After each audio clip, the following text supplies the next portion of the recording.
Sometimes, unimaginable changes happen in your life. A vast valley with hills, a small village visible in the distance, and a string of tall guests flocking along the big road to your house. And the most important and interesting thing is that you suddenly become a little girl yourself. However, that day did not go well from the beginning. She managed to break her phone in the middle of the street, came home in tears, and fell asleep in bed. And when she opened her eyes, she was already a 6-year-old child. Outside the window were unusual to the city dweller architectural solutions, still unreal landscapes, as if descended from the pages of some fantasy novel. There were no smartphones or talkbacks, which she adored, and she found herself in a completely different world. So at first, she was very frightened. She even started praying to God that this dream would end soon, and day after day, nothing changed until the very same thing happened. One night, illuminated by the bright moonlight, she decided to run away from home. But fate intervened, and she met her favorite character from a novel, Melchiad, the notorious tyrant and heartless villain from the novel Eternal Winter. She wasn't much interested in novels until she read this one, and even started following the release of chapters, looking forward to the sequels and spin-offs, all because of him, her favorite villain. Of course, she envisioned Melchiad as an older man, but no matter what he looks like, she still adores from this character. And when she met him in person, she immediately realized that she had entered the world of Eternal Winter, and also that she had entered the body of Priscilla, the tragic hero of the novel, and she didn't understand why it was in the body of the weakest character. She didn't want her favorite hero to catch her just like that, and she had to change something by any means. When Priscilla once again started jumping around the room with anger, Luciana, the personal maid of the Sacred Maiden, came into the room, worried that she would fall, and repeated for the umpteenth time that it was dangerous. The woman also reminded her that today was to be an important day, and the two of them had gone to prepare for it. A short time later, she was greeted in the sacred hall by the 12 elders of Bios, telling her how lovely she was. She was also greeted by the pontiff Rael, for she was a holy maiden, and today was the day Priscilla must choose her family. All holy maidens are required to leave the order to see the world and then return, so a family must be chosen to care for them until they come of age. But the catch was that the choice of family was completely random, and the plot was just unlucky with the family because her life went by that vote. They used the girl for their own purposes and mistreated her, so in the novel, the child was often fed boiled yams. She realized that unless she chose that cowardly family today, she might well avoid that unhappy fate. At the same moment, when the pontiff saw that the girl was completely ready, he ordered to let into the hall absolutely all the candidates among whom she was to choose her family. Looking around, Priscilla realized that she knew who was who, but none of them suited her.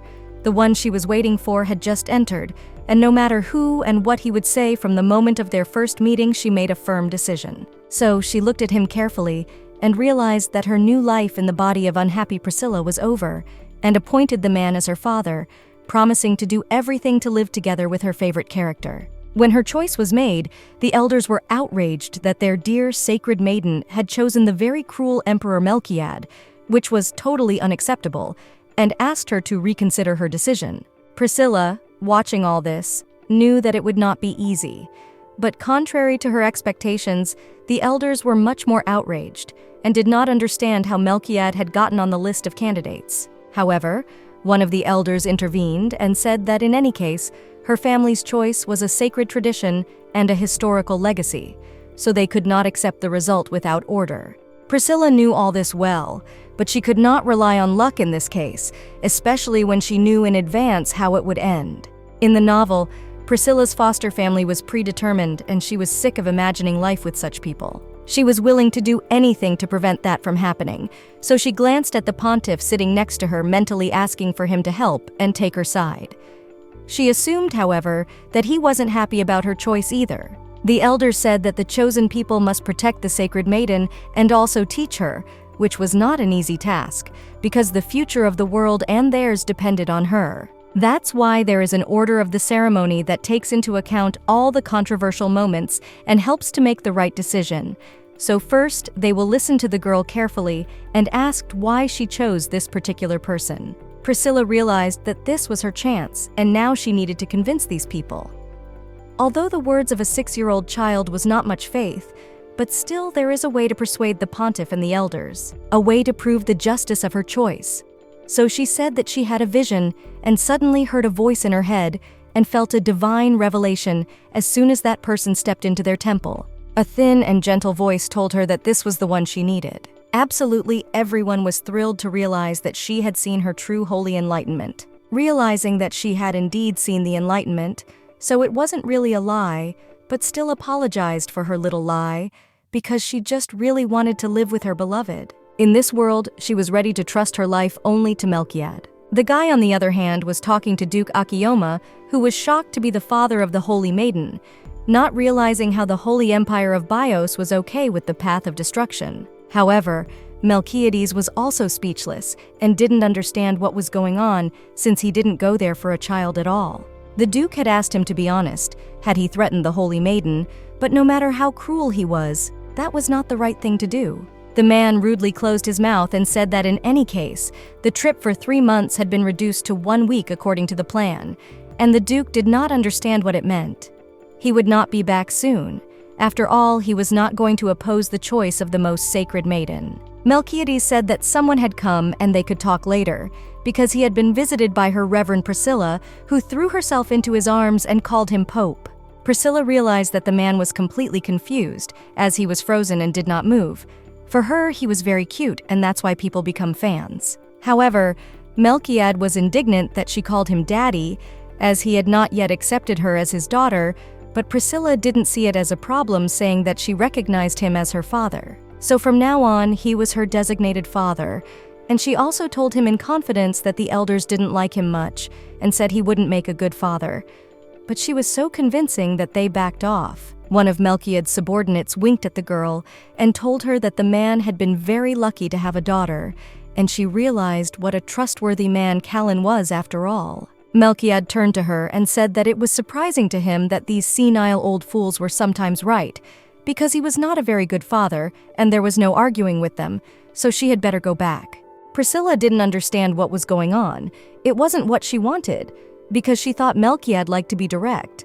So why did he refuse her so flatly? And she didn't know how he could refuse her, because she was just a gift from heaven for him. He gets a weapon against the elders in her person and doesn't lift a finger. But mentally, she tried to justify it somehow, because her favorite and main character can't be so stupid. Her maid Lutetia suggested that he was just worried about her, and explained that otherwise he had no reason to refuse such a tempting offer. Perhaps it was a sense of duty, or maybe he is just not sure that he will be able to raise a child, and thinks that he will not be a good enough family for her. The girl did not even think about this option, but it was quite possible. But it is not like Melchiad. Rather, he just disgusted by the idea that he could have a family. He cannot stand love and other things like that. That's why she didn't know how to solve the problem, if she would tell him that, or she wouldn't be able to make him do it. She even thought of hanging on his leg like a madwoman, if she told him everything honestly and promised him the knowledge of the future. Melchiad realized how tired he was of everything, and his headache included, because he thought he would feel better if he took a little walk. He needed to cool his head before all these emotions got out of his control, so he decided to take a walk. But immediately he saw a girl on the wall. I don't know who it is. Does the novice want to escape from the temple? And at the very last moment he caught her. It was at that moment that the girl looked at him carefully, and seeing the scarlet eyes came up calling him daddy and asking him to wait a bit. At that moment, Milhiad thought she was crazy. But as it turned out, she was not joking, for it was the sacred virgin in search of her father. He never thought the situation would take such a turn. Now the elders were outraged, because they realized that they should have appointed a normal person to be the guardian of the Holy Maiden from the very beginning. This one was no good. Choosing guardians for the Holy Maiden has always been a divine right. It was fair in the case of a personal choice, but not yet. It was unacceptable. They were outraged because it was wrong. How could someone like Emperor Melchiad be chosen?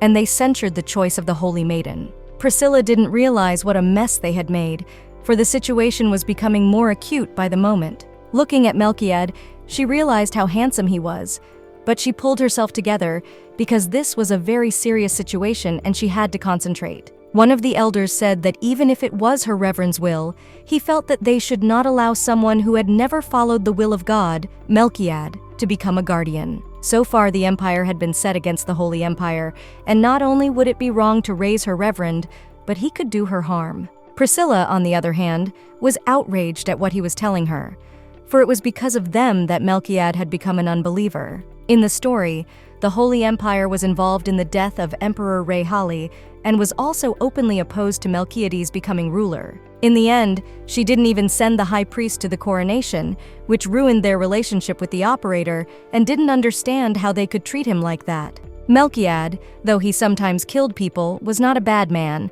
but the elders thought that providence could not be ignored. They needed a compromise. At that very moment, one of them suggested that his younger brother Duke be appointed guardian. It was a great idea. Then he and the Holy Maiden would still be one family. Priscilla realized that this man should never be appointed her guardian, because it was the Duke who was Priscilla's adoptive father in the original that ruined her life. Would the story take the same turn? And there was no way she was going to change the plot of the novel and not become Melchiad's daughter, and she couldn't let that happen. Melchiad turned to the elders and said that he had listened to their nonsense and he was satisfied with it, and he did not intend to tolerate this farce any longer. Priscilla was in a panic and did not understand whether he would leave her like that, but he came to her and took her in his arms, saying that from now on she was his daughter and it was out of the question. Under the astonished looks of the elders who had not expected it, they left the sacred hall in silence. Melchiad himself did not understand what he had found, because he had not gotten along with the templemen for a long time and assumed that the elders would behave in such a way. He was not happy about the news either, because he did not want to mess with God. However, he didn't want to see her upset face even more. Priscilla happily ran after him, repeating his phrase, and said that he looked very noble at that moment, as if he were a real knight. But Melchiades was strange, and he did not understand what she wanted, for he was not even her father, much less a noble knight, and he did not understand why she believed in him so much. After all, they were barely acquainted, or were all children like that?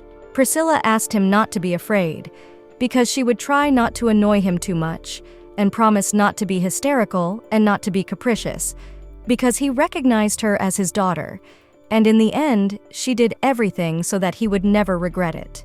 Melchiad looked at her, and noticed that even though she was so young, she was already trying to live up to expectations, and didn't understand why she was so afraid of being rejected. No one would have thought that at some point he would become a father, and perhaps one child was not such a bad thing. After a while, Luciana and Priscilla headed to the dormitory of the First Order of Holy Knights. They were met by the head of the order named Benjamin, who asked what brought her there, and found out that the girl needed a personal knight to accompany her to the Empire in the north. When Benjamin wanted to recommend a knight, Priscilla said she wanted Ludwig. Sacred Sword Ludwig, a homeless genius who without any support became a sacred knight due to his strong convictions. In the story, he met Priscilla by chance on one of the quests, and then became her escort knight. Also, this loyal knight ended up sacrificing himself for his mistress. Ludwig had protected Priscilla at the cost of his own life, and this time she could not let him die and would surely save him. She heard a voice asking what the precious lady had forgotten in this place, and when she turned around, she saw Duke Rivenhook. She was very frightened. She had not expected to meet him here, for even in this reality he was vile, and in the novel she had even skipped the scenes with him. When the Duke stretched out his hand to her, between them was Luciana, who asked him to observe the norms of etiquette, because between them was her Reverend Holy Virgin. The Duke knelt down and greeted her, calling her a luminary of the world, but Priscilla had never liked this phrase, even asking those who greeted her to avoid it. However, from his lips it sounded very appropriate, and just continued to look at him, realizing that this was her revenge for Priscilla, this vile man. Duke was a little furious, because if you say hello to her, you should just accept and let her get up, not realizing how long she will keep him on his knees, because apparently she does it on purpose. Noticing that it lasted too long, Luciana signaled Priscilla that she could finish and told the Duke that the girl is just shy of strangers. The Duke smiled and said that he didn't even think of scaring the Sacred One. All he wanted was to get to know her, as soon they would be a family. The girl did not understand at first what kind of family they were talking about, but realized that he would be her uncle, and she did not need such a nasty man. And though she wanted to say so, it was not worth it to quarrel with him in front of everyone. Immediately they were joined by the knights, among whom was the knight Ludwig, and at the time when the Duke decided to leave with the head of the order, the girl remained to communicate with Ludwig. So left alone with him, she said that she had one request for him, but the guy said that there was no need for absolutely no requests, because he was willing to do absolutely everything that she orders and just waited for it. Then the girl smiled happily and realized that she should not have refused, and said that she would like him to be her knight, which the man agreed to without a doubt, because it was a great honor for him, and he was ready to give his life for her. The girl, however, had unpleasant associations, and hoped that his life would remain with him because she wanted to save him, and hoped that the chance to test his oath would not present itself. She was ready to do absolutely everything to protect him, and this time Ludwig, who died for Priscilla's sake, would be saved. Waking up in the morning, the girl noticed that it was insanely crowded. Since the morning, all the maids were snooping at her and saying hello, and assumed that it was because of the upcoming move. Melchiad was in a hurry, so the departure was scheduled 2 months early, and all this time she was learning manners, talking to the pontiff and everything. Every new day was full, and more specifically, full because of her favorite character. That's why the girl absolutely every time she was happy to meet her father, complimenting him, because he was just dazzling that he was very embarrassed. Also, when she noticed any care on his part, she was sure that he loved her very much, which she liked very much. And Melchiad at the same time doubted that she was an ordinary child. But in fact, on that very day, she had a request for him, and she would like him to give her a name. Melchiades didn't understand this at all, and Luciana explained that before a holy maiden can leave the order, she must go through a rite and make a promise to return to God one day. And part of that rite is naming, so a man was approached to give her a new name. Then Melchiad inquired what her real name was, and was amazed that she didn't really have a name, didn't understand what it meant. Now the atmosphere was absolutely ruined, and in this situation, even her crowning smile didn't help, and nothing could be done.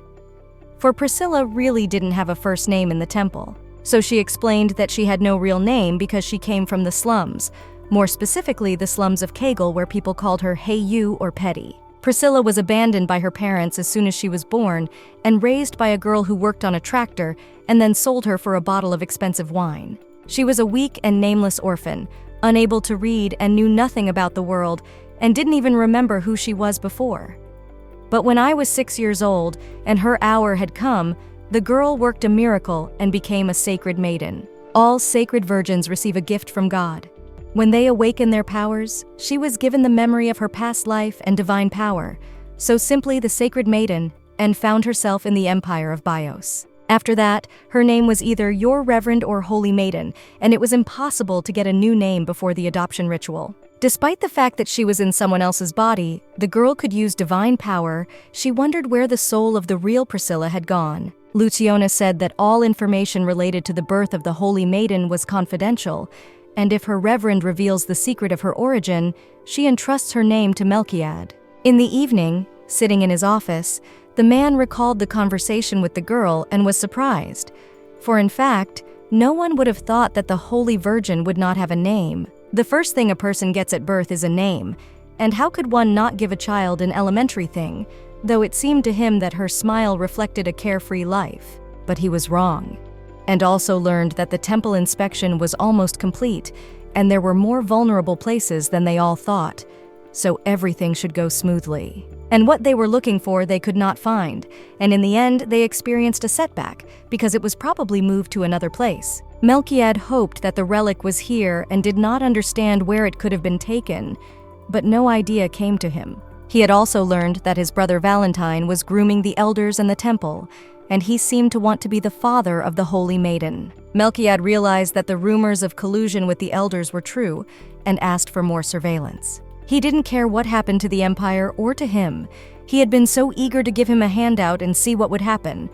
But now everything had changed. He wouldn't give this girl away for anything, and since he remembered that he needed a name, he said that he had to go somewhere. Sitting in the living room with her maid, Priscilla thought about the fact that her father had promised to give her a new name, but that was 3 days ago, and still nothing had happened. She was angry and frustrated, not understanding why nothing had happened so far.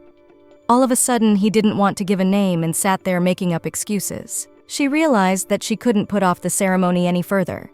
This week, she must go to the Northern Empire and urgently needed a name. But when the maid said that it was necessary to just entrust the choice to the pontiff, the girl instantly became silent. However, the girl did not want that because for her the name was insanely important. But she still did not understand why it took so long because she thought that the next day he would give her a name. She realized that this could not go on, and she decided to go and ask where her name was because she was tired of sitting and waiting. But as she was about to leave the room, she ran into the elders, among whom was the pontiff, who said that he had an important question for her. Immediately, Priscilla closed the door in front of them, though she knew that it was not proper to behave in such a way, so she immediately opened it, apologizing again and letting them in. The pontiff asked if the girl was not going to have a ceremony, and if she was going to have a ceremony, she should have chosen a name. However, looking at the girl's reaction, he realized that the name had not been chosen yet, and explained that it was absolutely impossible without it, because there was an order of the ceremony. If they missed the right day, they would have to start all over again. The grateful day was yesterday, and if today was not the last day, tomorrow would be the last day. And if they don't make the deadline, the next time will be in 3 months. Until then, she will be alone. She could not understand how she could not live a day without her father. And here, 3 whole months and alone in this place, then she would have to try to decide today and give him a name. And the girl, realizing that she did not want to stay here alone, rushed through the corridors, not understanding what he was so busy about, and ran screaming down the corridor asking absolutely everyone, "Where is her daddy now?" But even when she got to his office and asked the guards, she found out that they didn't know where he was either.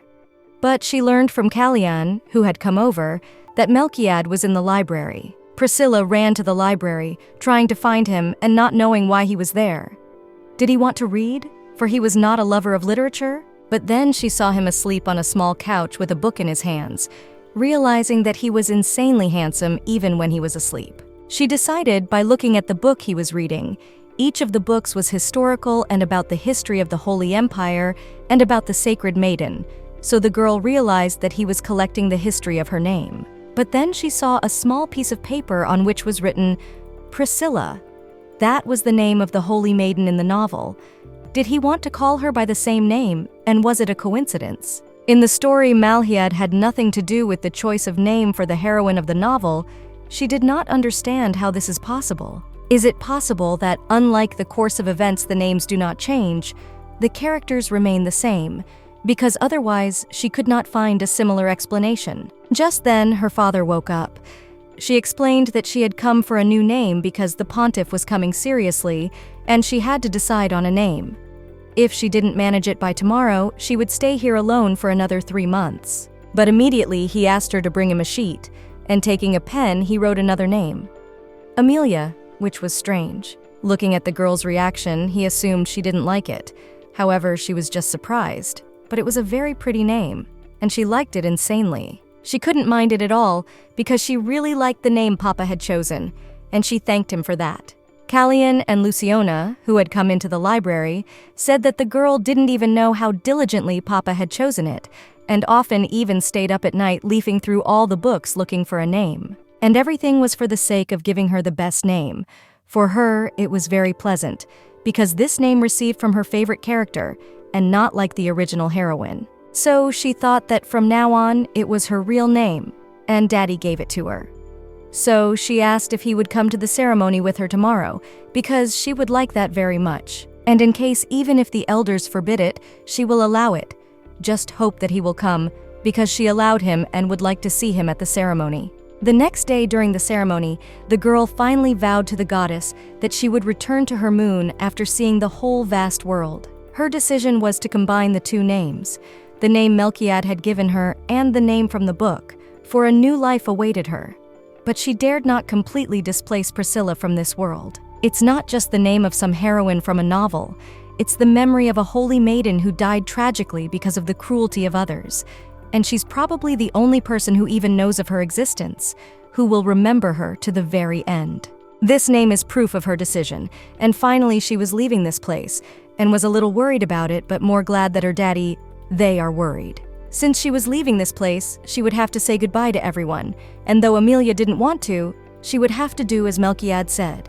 She didn't know about the rest of them, But the pontiff deserved it because he had always taken care of her. Even though they all knew why the holy virgins had to leave the order, he reminded her that after she had seen the world, she must return safely, and he would pray for her so that God's will would be done for all. Finally taking her father's hand, Amelia realized that she was indeed parting with them all, but was glad and wished all the best for the nasty Holy Empire. While they were on their way, Amelia said that she had one request, but in fact, she had to pray for 3 more months before leaving her temple, so she left early, and now she had to stop by the cathedral on the way and pray for the goddess to bless the journey. It wasn't far, and it was possible to stop at the cathedral that was on the border with their empire. She should definitely go there, and hoped that her father would go with her. When Melchiad agreed and said that since it was on the way they could go there, she threw her arms around him and thanked him. Well, to be honest, it was a lie. The sacred sword of Saint Sophia, in the story it was in Saint Labalanon's cathedral, that Ludwig pulled out the sacred sword, and because of her events, will change. She wanted to help Ludwig get his sword now. If she told Papa about it, he would not listen to her because he does not like paladins, and such an ingenious lie may well pay off, so she used it. The man looked at her uncomprehendingly and wondered why she said she adored him every time, because he was not a good man. He was much worse than she could imagine, but the girl interrupted him by saying that really bad people don't talk about themselves that way, which meant that he wasn't so bad. Of course he wasn't a saint, he was a villain after all, but for now he was an ordinary man, and she hoped that this time he could avoid the fate of the water. Although he was bad from the first appearance in the novel, his future was not predetermined. She could well prevent him from becoming a bad character. In this life, she would like to live happily ever after with him. And at the same moment, lying on his shoulder, the girl fell asleep at the most crucial moment. In the story, Priscilla has never been to the Cathedral of Saint Labalanon. This place is not particularly described in the novel. She only knew that there is a sacred copper, however. Who knew that there would be a whole herd of the monster there? And coming out to her defense, the man asked her not to get out of the carriage under any circumstances. All the guards rushed to her defense, not to give her away, and they did not get close to the Holy Maiden. Amelia didn't understand what was going on and where this pack of monsters came from if she had heard that there was an infestation near here. So no one had come to these parts. Maybe it's because she left the temple before she was supposed to. It was the first time she'd seen monsters, but the people and animals looked very creepy. But now she felt she was in a different world. Watching their fight, Amelia realized how amazing it was, and this without God's blessing as paladins and without any charms. He could easily deal with the monster, and she was sitting there and could not do anything. She was even uncomfortable, but she remembered all the prayers and blessings and thought about what to read to help. And she heard a strange voice that told her to get away and threw her out of the carriage. Then she saw a huge monster in front of her. She realized that she was finished, but then she heard some words but could not make them out save "I am dead," which cut the monsters in half. Then she rushed to him in his arms, and the last words of the monster, who asked her to save him, did not come out of her head. When she woke up, there was Callian and Luciana, who said that they were in the Cathedral of Saint Labalanon, and at last everything was over, and she was safe. Even she began to worry about her father. He had been cleaning up a monster in the forest and must be back soon, for the cathedral was definitely safe. Then the priest Aidan, who was the guardian of this cathedral, approached her and told her that that month their head had died protecting them. The monsters around the cathedral appeared about 3 months ago, and they tried to defend themselves, but now they were left without provisions all of a sudden. It was not an easy task for them, and the head of the order, did not survive, unfortunately. Now they are holding only thanks to the patronage of the sacred dream, and did not even hope that the sacred Virgin herself, almost so with her presence from which they were saved. Just wanted to take and sacred to have. However, she realized that it seems that without him, will not be left completely without protection. Well, and leave him here she could not. She realized that in fact it was easy, because all she had to do was pull out the sword and destroy all the monsters around her, and for Ludwig, it was not a problem. So she said she would like to see the sword. She was led to the prayer room where the coffin was. The holy sword and what they were looking for was also there. The holy relic of Sophia, which everyone calls the sacred sword, it was the sword given by God to the holy maiden and first paladin Sophia. It is placed next to her coffin, the still Sophia waiting for a new owner, even if the new owner dies, the sword will reappear near this coffin. But looking around, Amelia for some reason thought that something was wrong. She thought that this sword should look more solid. But this one doesn't even have any aura, as if it was just an ordinary iron. So she turned to Ludwig. She allowed him to try to pull it out, but when he did, he said he couldn't pull it out. Amelia did not understand how it could be and what was really going on, why the sword could not be pulled out, because Ludwig as its true owner, and did not know what she missed. After that, she asked them to leave because she wanted to be alone. She didn't understand what she missed because in the novel, the owner of the sword was Ludwig. But when he appeared, the sword was already with him, and how exactly the sword appeared at the night, she didn't know. She was not interested in such details, though, and all her attention would be focused on Melchiad.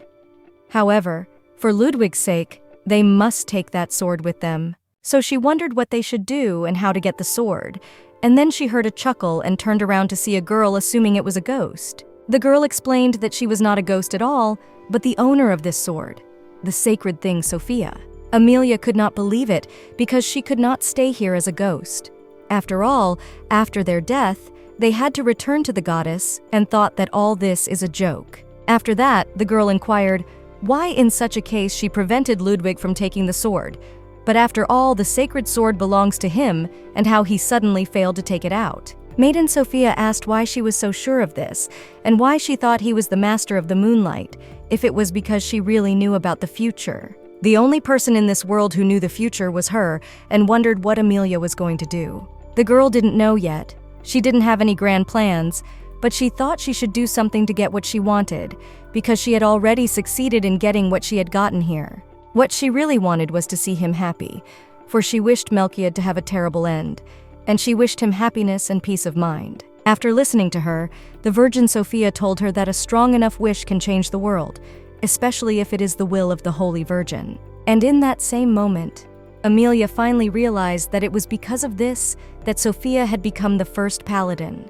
However, at the same moment, everything around her disappeared, and there was only darkness in which she saw a small light and her father.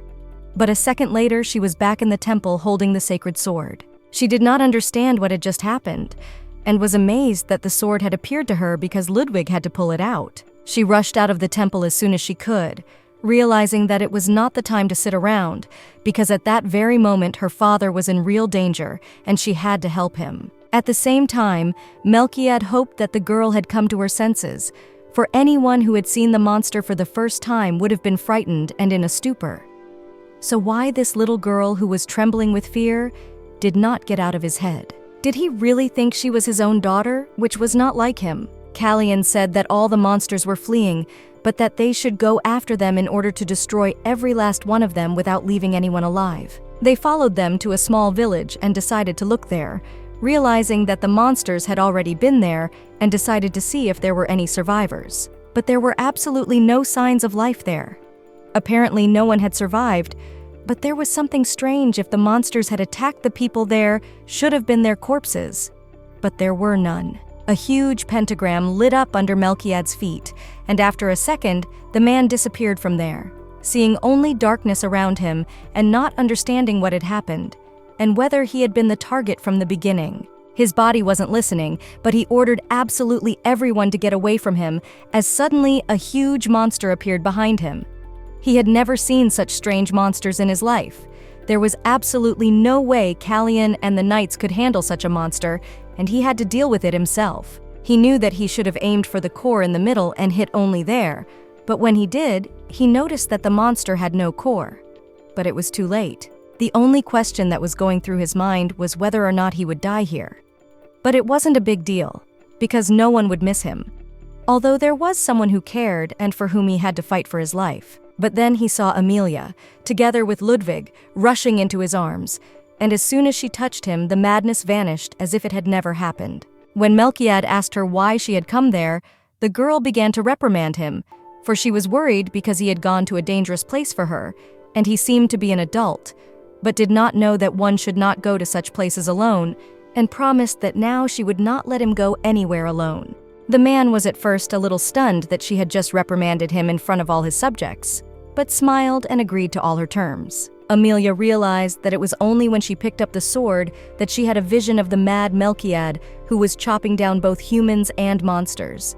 And it was on the way. And here she realized that it was here that he got his scar on his face described in the novel, on Melchiad, who now stands here unharmed, and she was able to save him. Although he had lost his distinctive feature, he was still perfectly beautiful, and she was glad because she had managed to save him. After a while, Amelia stood and talked to the abbot, who said that he had sent a letter to the temple and hoped that he would receive a reply in a week, which was the magic of letter transmission. It was very convenient and looked easy, but in fact it required a lot of divine power, and since everyone lacks it, he decided to teach this method to the girl, because she had no problem with the amount of divine power, since she could use it at any time in the future when she learned to write. After that, Amelia decided to ask if monsters could talk, but real monsters are creatures made of hate. They are not intelligent, so they can't talk. After listening, Amelia was confused, because what kind of voice she heard and why he was begging her for help, but it could not be her imagination.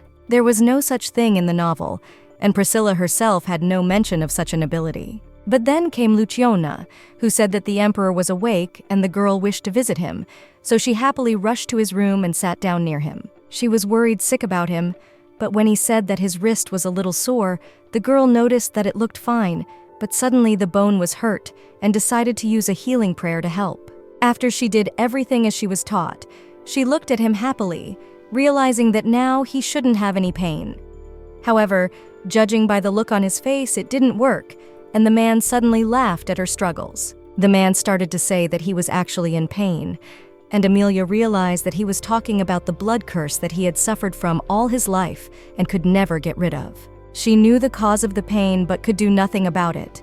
But she went up to him and put her hand on his forehead, saying that they said that there was nothing like a mother's hands for healing. And though she was not his mother, she wanted to try it.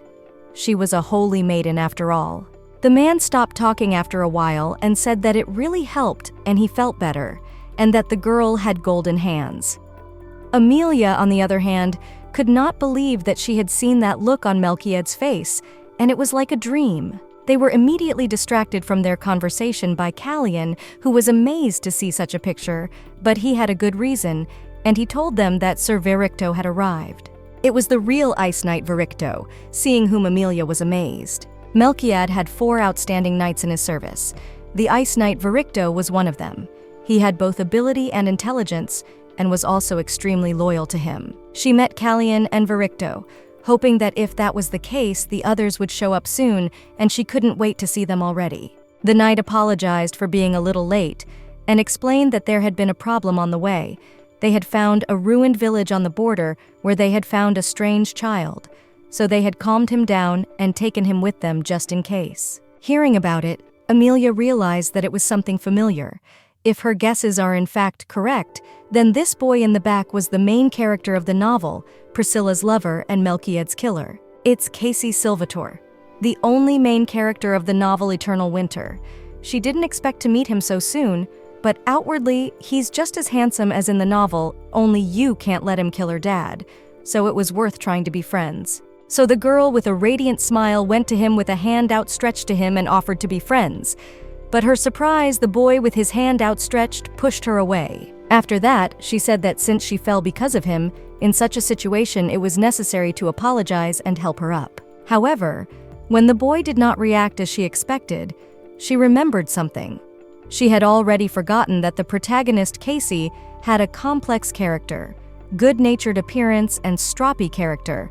In front of her Casey beyond any doubt. And as soon as Priscilla fell in love with such a type, but then Melchiad intervened in the conversation, and the girl realized that she could not let the animosity between them immediately, or she might die because she said that there was nothing wrong, and they just met. Vericto also explained that he was the boy they had picked up in the village, and that he was the only survivor of the bandits that had attacked the village, and that he was probably the only witness to what had happened. After saying that, the boy asked for help and said that they had taken his little brother who was about to be killed and asked him to save him. Amelia remembered that the episode was about the kidnapping and murder of Casey's brother. When the hero was little, some strange people tried to kidnap him, attacked the village and ruined it and killed his brother. This was just the beginning of the ordeal for Case. But in order to prevent this disaster and save Melchiad, it is necessary to help him. So the girl turned to her father and asked him to do it. However, Melchiad didn't understand why she wanted to help the one who was pushing her, and she explained that she was just a saint. And the thing is, love and justice couldn't abandon the needy, so they were obliged to help him. Suddenly, however, Ludwig entered the conversation and said that he would help her because he believed that her benefactor would help make the world a better place, and he agreed to make her will a reality even at the cost of his life. When even Kalyan supported her idea, only her father's consent was left, and she hoped that he would do as she asked, because he was the best and the strongest and could not refuse a child who was in trouble. After all her requests, the man agreed to help him and asked him to show the direction in which was taken away his brother where they went. No one expected and could not think that there would be a lair even so huge, and did not understand what only do the guards of the border. He realized that Vericto was not to blame for the situation, and that these lands were under the jurisdiction of Duke Ravenhoke. But Melchiad did not yet understand what he was up to. Melchiad, Kalyan, and Vericto were going to go inside, and Ludwig would stay outside with the children. But Ludwig and Amelia were against it. They thought they should be there if he was on his way to trouble. Vericto didn't even realize what had happened in that short time. Did the Emperor really smile? Emperor Rael, who always made his own decision because of the words of this young maiden? Amelia realized that even though her father had told her to wait outside until she was in trouble, she couldn't do that. She wasn't going to sit here and wait quietly either, so she suggested that Casey go inside with her. Casey Salvatore is the main character of this novel.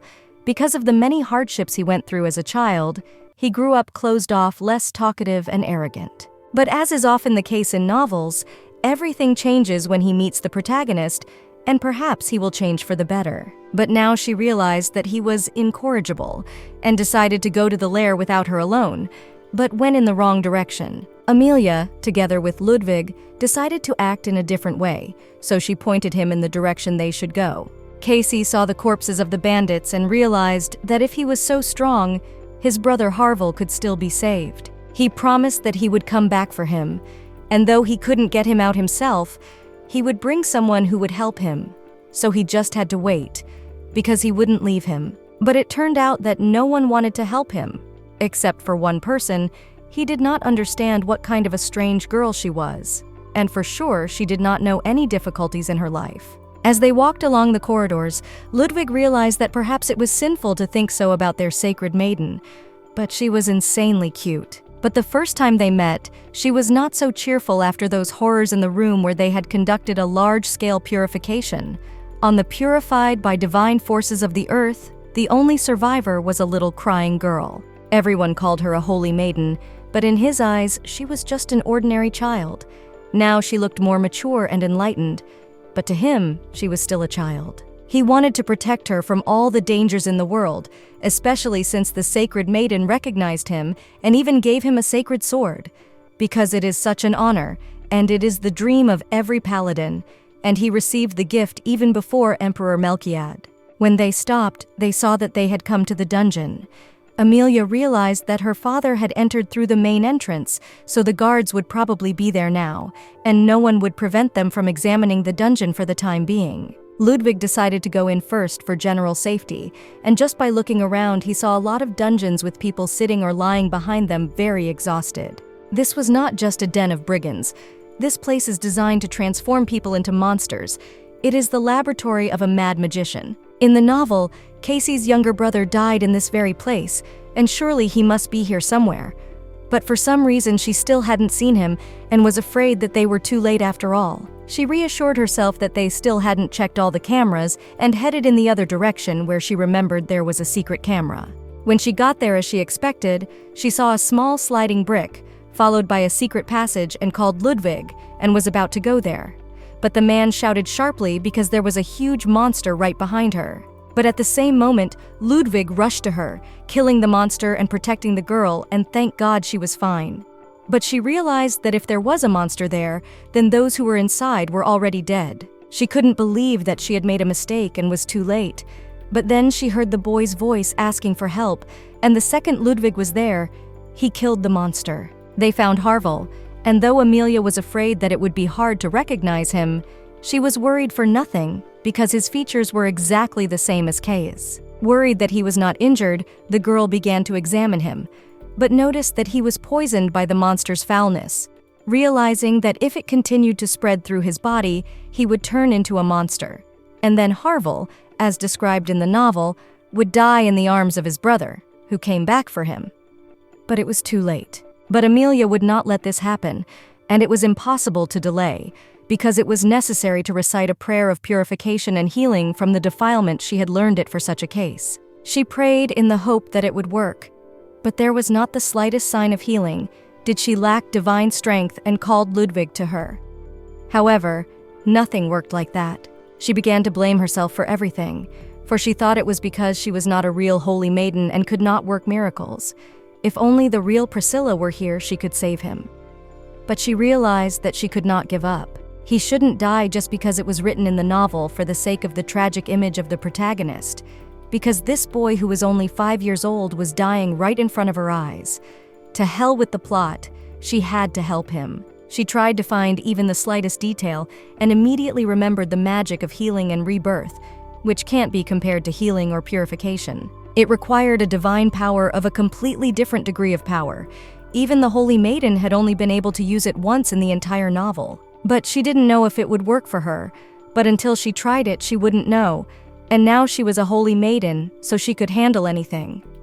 For prayer, you need peace in your heart, and purity completely called to her, the guise she created in life back in his body. Where? And starting to pray, felt the touch of the maiden Sophia, who appeared near her and told her that she needed to pray sincerely. And she explained that if she prayed with all faith and persistence, the goddess would hear her and bring the boy back to life. Immediately, a huge pillar of light appeared, and even Melchiad and his knights noticed that all the monsters standing in the path of the beam of light disappeared as if they never existed. Then Emperor Melchiad, along with all the knights and even Casey, followed down, and were amazed to see Amelia praying on her knees next to a boy with light coming from her. The girl turned to see her father and smiled happily, but at the same moment she fell into his arms, exhausted from the waste of divine energy. Everything that had been touched by the light in this dungeon was completely purified, which was apparently the power of the Holy Maiden. It was hard for them to believe that this child could create such a flow of light. She was still so small.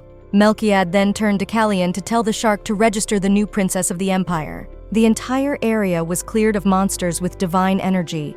Only the priests of the temple can say for sure, but according to the preliminary assessment of the situation, the surrounding area was cleared for quite a long time. Melchiad was still a bit amazed, because he, as well as Kolyan, had never seen such divine power before, as it was an extraordinary power. He realized that such light was not even mentioned in the ancient manuscripts, and even with the special talent of the sacred maidens, their powers were hardly different from those of the high priest. But what he had seen that day was much purer and more powerful than any priests, and he would have to find out the details of the sacred maidens. It looked like the dungeon master was conducting experiments to turn humans into monsters using black magic, and it appeared that something strange monster was also created in this way. He guessed who the dungeon belonged to and decided to keep it a secret for now, but Kaliva didn't understand why the Emperor had decided to do this, as it was a great chance to nail the Duke of Ravenhook. However, he realized that the Emperor was just worried about the consequences for the Holy Maiden, in which case he understood his feelings, so he swore that he would take his secret to his grave. Melchiad realized that as soon as the conversation was about Amelia, the boy was going in the wrong direction, and he was making him nervous. Vericto came to the office to report on the people they had found in the cave. 132 people were imprisoned in the dungeon. Among the subjects were absolutely no survivors.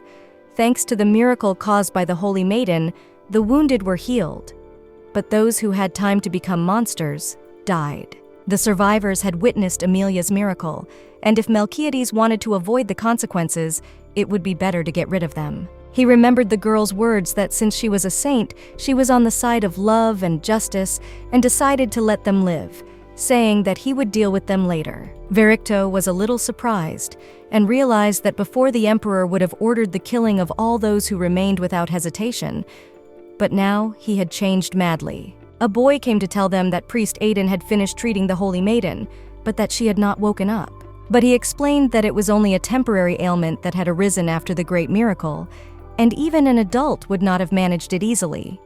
But here was a little girl, because these symptoms are very common in excessive exhaustion. If there is no internal damage, she will only wake up when her strength is restored. But Melchiades did not know this, and demanded from him the exact time when she would wake up. When the abbot could not say for sure, Melchiades was angry and drew his sword against the abbot. Callion tried to stop him. He should not have killed in the presence of the sacred maiden, and Malhiad could not believe that the abbot had told him that nothing could be done to make her wake up faster. But that was not what the man had meant at all. He had simply explained that his reserves of divine power would not be enough to replenish a quarter of the amount the maiden had expended, and in such cases, one must simply wait until one's strength was restored naturally.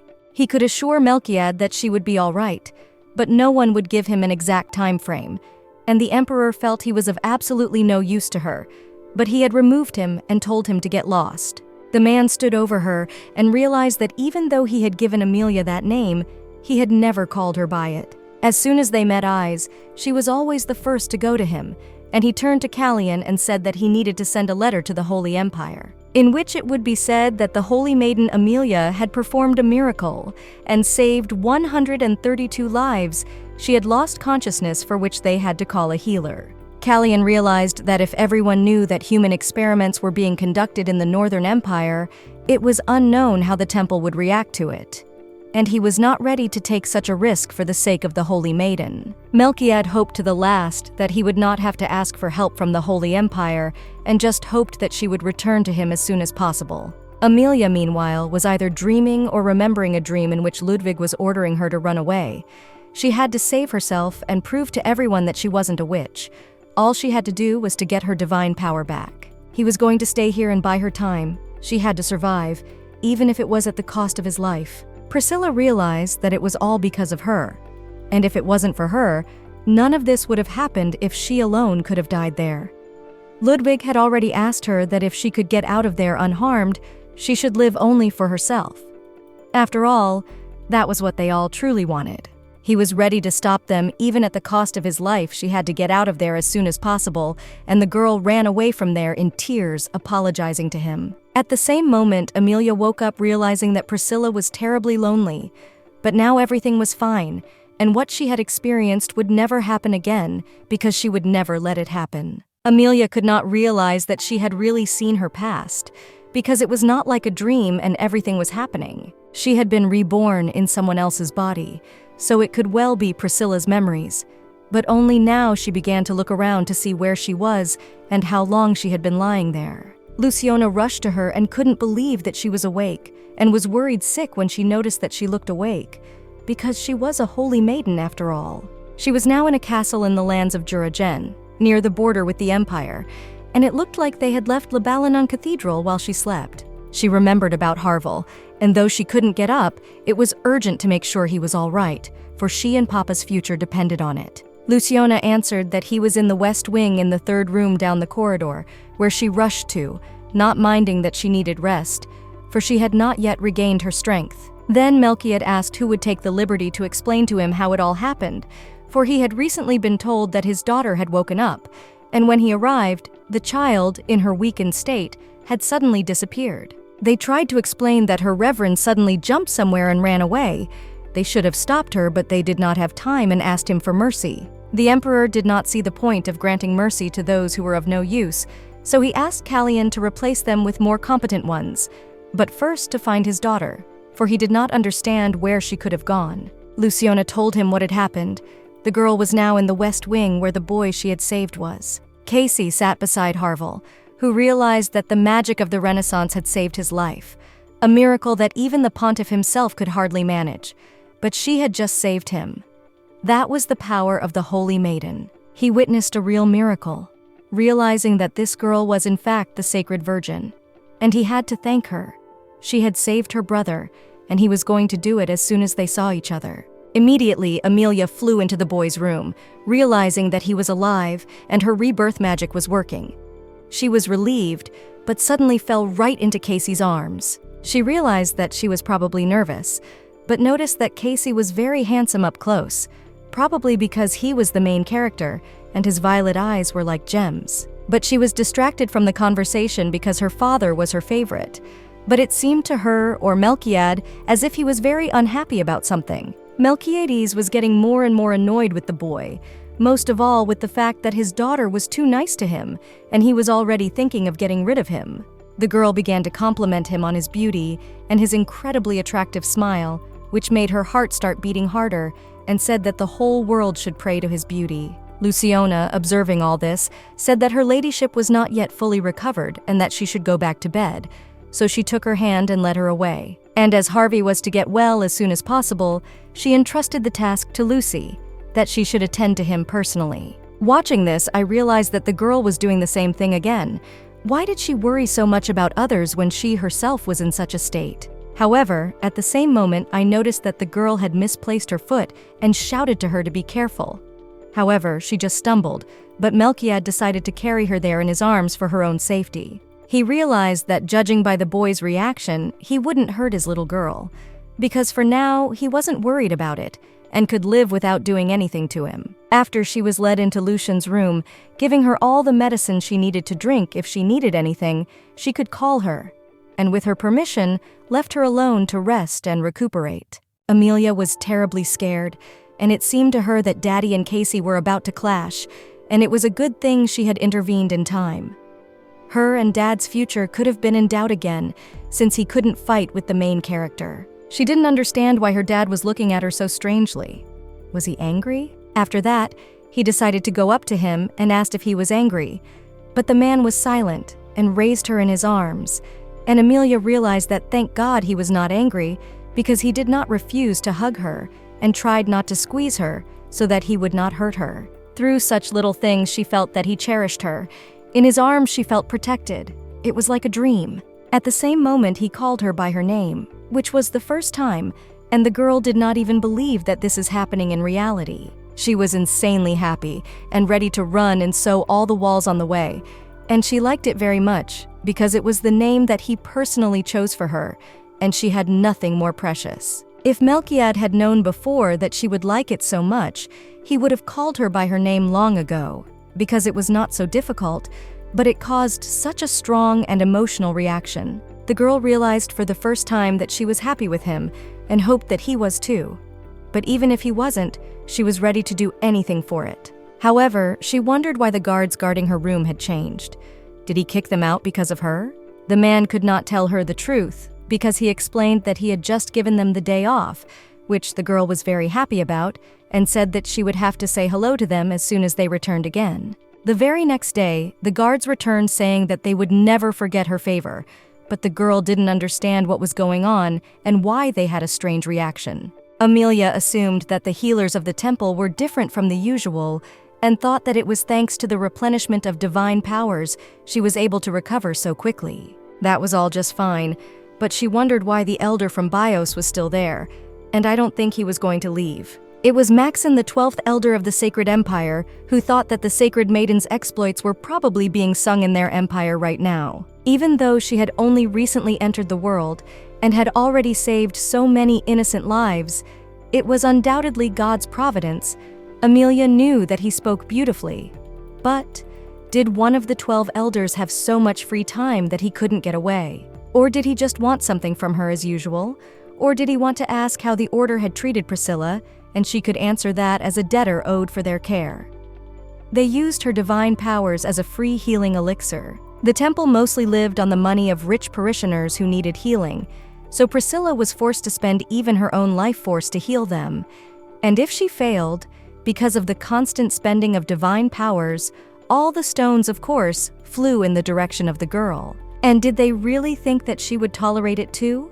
Because the servant girl said that she was terribly sleepy and felt as if she was about to fall asleep from fatigue. And the elder finally realized that he would go away, and it was time for the girl to rest. Luciona explained that Emperor Melchiath had requested healers from the Temple of the Holy Empire, so the elder had come with them. Amelia realized that he had a bad relationship with the Holy Empire and asked the healer to do it anyway, and it was all for her sake because he loved her. She couldn't realize how sweet he was and said she would live with him for the rest of her life, and without her, he would be 100% lost. A few days later, Amelia was still trying to stay calm, but she didn't understand when the elder would finally get out of there, because every day he realized that she wasn't handling the divine power so well and wanted to teach her something. He asked her to repeat after him and showed her different moves. He didn't care that she had just regained her powers and he was making her use them again. He was nagging and reprimanding everyone, asking tactless questions and saying that he smelled an unclean spirit in the castle, and that it would not be good for rehabilitation because he wanted the girl to return to Bios in order to heal properly. Amelia thought that he was the only unclean spirit in the castle, and he was just testing her patience. I hoped that he would get out of here sooner. That's why she asked Luciana every time when he would finally leave, and this time she answered her positively because Amelia tried to keep herself in control and didn't understand. Is that how all the elders of Bios A behave? Luciana answered that although not all but the majority in there yes, and if all 11 were like that, Amelia realized that the empire was doomed, and that is why it is falling apart. But she didn't know what to do. If she waited for him to leave, she couldn't send him away herself. Ludwig came into the room and got what she asked for, but most of all, he was glad that she was well and finally recovered, which was a relief to him because he had been worried sick. Amelia didn't know what it was, perhaps because of the dream, but from that moment on she saw Ludwig in a new light, for in Priscilla's memories he was madly determined and reliable. But for now, he looked more like a big puppy, and now he promised her that he would not do it again and would become strong for her, that he would train even more and serve her well. However, the girl replied that he had already served her well, realizing that she had personally raised him to be a fanatic was not that important. He then handed her the item she had asked for, telling her that she had acted in secret from everyone, and as she had said, he had brought it to the castle unnoticed and asked her if she would tell him what it was. The girl said it was a sacred relic, a stone from deep within the Mad Mage's laboratory that he used to maintain a barrier that allowed him to conduct experiments secretly. And she remembered that Duke Ravenhoke had even dug up Talus's tomb to get it. It was an important item, and it would be better to keep it for herself. But when Ludwig asked how she knew it was there, she explained that she had seen it in a dream. At such times, the fact that she was a holy maiden was a great help to her, and Ludwig thought she was really a saint, for she had found not only the sword, but also the sacred stone. The girl asked him if he could leave her the sword, because she would like to see both relics more closely, to which Ludwig agreed without a problem, because in fact, it belonged to her. Ludwig went out and said that he would be waiting for her outside as soon as she was done, so she could call him, leaving the girl alone. She just knew that this stone contained an unlimited supply of mana, but she didn't remember its name. In the novel, it was just called a relic. She wondered if Sophia knew anything about it, but she didn't know how to ask her, so she picked up her sword and turned to him. But Luciana came into the room and said she needed her help. She went out with her and saw Ludwig fighting with the elder, which was suspicious, telling the knight off and saying that he should have been punished. His justification could not be said, and how could it be that the knight could not watch over the holy maiden, even though she had personally chosen him out of all of them, and did not understand how such a lowly man could guard the holy cause?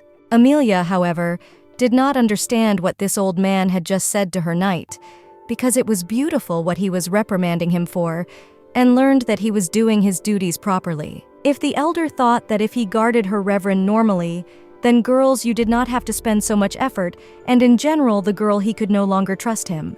He had to protect her even at the cost of his worthless life, and promised that as soon as he returned, he would find her a better knight. The girl could not listen to this anymore, and explained that Ludwig had done all he could for her at that moment, but the elder thought that if it had been so, she would not be in such a state now, and he should have done everything to keep her safe. But he told her not to worry, because as soon as he returned to the Holy Empire, he would send her his best knight, who would be much better than this wretch. It was only after hearing this that Amelia realized that this was his real purpose, for he was deliberately picking on people in order to remove him, and instead of him introduce his own man to watch over her, his dirty motives were obvious. So she answered him that she didn't need it, as Ludwig suited her perfectly, and whoever he sent, she couldn't find better than him. In response to Maxine's indignation, the girl asked if he could vouch for these words and swear on the name of the goddess, and the man simply remained silent.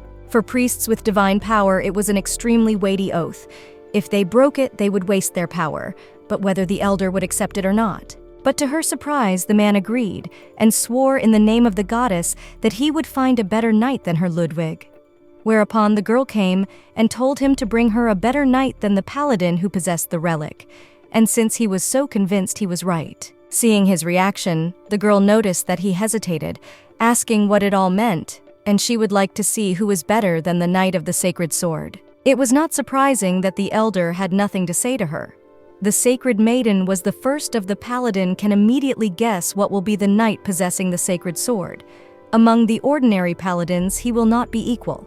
And even if the sacred sword will choose the lowest ranked knight, that will instantly become the strongest. However, the elder was speechless and was sure that this sword was a fake and he was being played. But the girl asked him to watch his language and explained that this sword was real. After that, she asked Ludwig to show the elder the sword and to explain something to the man, because she did not understand how one could not recognize the sword of Saint Sophia being one of the elders. The elder could not believe it, but the girl confirmed that the sword had chosen a new master. Did the Temple of Libalanon not ask them for a new priest? Because they had sent a letter to the pontiff quite a long time ago. But then she realized that maybe he really did not know, because between him and the pontiff, not the best relations. But he would not hide it on purpose. But in any case, she was looking forward to the stunning knight that he had mentioned to her, for he had sworn in the name of the goddess to bring him. Until then, Ludwig would stay by their side, and then taking his hand, she said that it was time for them to go now that they had made up their minds. When they had gone, Ludwig gave her back the sword, for she was its true owner, but the girl said that it was her sacred sword. She could not wield it because she was too small and weak, so she wanted him to do it. And the man promised that his life belonged only to her, and realized that he had to become stronger for that. Luciona smilingly said that the girl was really great, and as a reward for that, she would bring her cookies and left her waiting in the room. So the girl decided to turn to Sophia to thank her for her help, and as it turned out, Sophia didn't like this elder either, and she was only glad to help to get rid of him. But Amelia decided to find out why Sophia was helping her, because first, she showed her papa how her papa could die, and then she helped her with that prayer to save Harvel. And even though she thought about it a little, she didn't understand why she was doing it. She was very grateful for it, but she just wanted to know the reason and the price of her help in case she should be charged for using it. The girl answered that she had really helped her only with a prayer, but she alone had done the miracle. She had seen the future and saved the boy. Every holy maiden has her own mission, and hers was to save that little boy. So she just wanted to help her fulfill her mission because she had failed in her own time and decided that she should at least help her. To be honest, she was very happy to see her. She had been alone for a long time and she was lonely. After that, Amelia hugged her sword tightly and promised that they would talk a lot, or life stories, and spend a lot of time together to make up for what she was missing. Now Sophia smiled and said that now she understood why the sword had chosen her to be its mistress, and she should have thought about what the boy had been created for, and then she would understand everything. Amelia didn't understand, and even more she couldn't understand how that reason was connected to the reason why the sword had chosen her in the end. So she asked Casey, who was sitting next to her, what the sword was for, but the boy only made a displeased face as if she had asked something stupid. But it was already progress, because now at least he didn't tell her to back off. He had looked down on her before, but now he even sat next to her without the usual grumbling, which was a significant advance in their relationship. The boy had already answered her question by saying that the sword was for killing. The girl was happy that he was not only not ignoring her, but also answering her, and was sure that he had finally opened his heart to her. Amelia was sure that it would be more difficult, but this reaction gave her great hope for the future. Maybe she could even get rid of all the life-threatening situations and find happiness with Melchiad. At the same moment, Luciana came into the room and told her that Harvel's examination was over, after which Casey immediately rushed there, leaving her alone, and the girl was upset. Did her hug was so disgusting for him, but then she saw the sword light up, and it looked like he was crying, and she realized it was because he was empathizing with Case. She finally realized that's the reason. Casey was not wrong about swords being designed to kill, but they have another purpose, and that's to protect. A sword is made to protect the people you care about, and the desire to protect Priscilla made Ludwig the master of the sword, and her desire to protect Daddy made her the mistress of the sacred ball. She thanked him for the clue and hoped for his help in the future, because she was sure that she would be able to protect her father with his help. One of the healers informed the elder that the sacred maiden was doing well and would soon recover and be completely healthy. The elder realized that everything was happening too fast and that she would leave for the north as soon as she recovered, so he asked if it was possible to slow down her recovery and keep her here. The servant didn't understand why it was necessary to prevent healing, but the elder reminded him that the exams for promotion were coming up and they had to understand each other and agree that everything would be done. Maxon realized how impertinent she could be, as if she had no finger in her mouth, and he had such a good chance to remove Ludwig and put his own man in his place. And her gaze was not that of a little child, but rather that of the Emperor Melchiad. He was afraid that he would lose his divine power. He was afraid to imagine how an oath in the name of the goddess might end, for he had never heard of such precedents and their consequences, and he was worried. But if it came to that, he saw no other way but to get rid of Ludwig completely, so that he would not cause any trouble or interfere with anything. Then, with the help of a magic ball, he contacted the other man, explaining that all this time he had been missing, because he was being watched here and there was not easy to hide from the eyes and ears of others, only now he managed to get in touch. For the moment, but he hadn't found what they were looking for yet, as the castle's security system was much more serious than he had thought. The man he was talking to said that they needed proof, and that this was the only way to defeat Emperor Rael, and the elder had to do whatever it took to get it. After that, he said something else to him. It didn't matter to him how he did it. If he succeeded, the man would give the elder what he wanted, after which Maxon agreed, saying that he would do his best. Although Amelia was slowly but surely recovering, she was worried that Harvey had not yet come to his senses. But Luciona reassured her that if she cared for him so much, he would wake up soon. Callian burst into the room and told the girl to stop His Majesty the Emperor, and following the night, she saw Elder Maxon reprimanding the Emperor, asking where he was looking when their precious sacred maiden was exhausted. Amelia had a sense of déjà vu as the last time he had gone after Ludwig and now her father, but she knew that her father would not stand on ceremony with him, and she needed to get involved as soon as possible. The elder had already gone on to say that all unbelievers were the same. He didn't understand how such a man could even be appointed as her father. After all, he knew it was a bad idea, and yet he would. He promised that he would surely be punished by heaven, and there was no forgiveness for him, and said that he was taking her reverend back to Bios to finally choose another but normal family. Amelia realized that this was his next real goal, but didn't know if he was so immortal that he could say it to her father's face. Callian turned to her and said that they had to do something urgently, or the Emperor would do something stupid, as he was already reaching for the ball.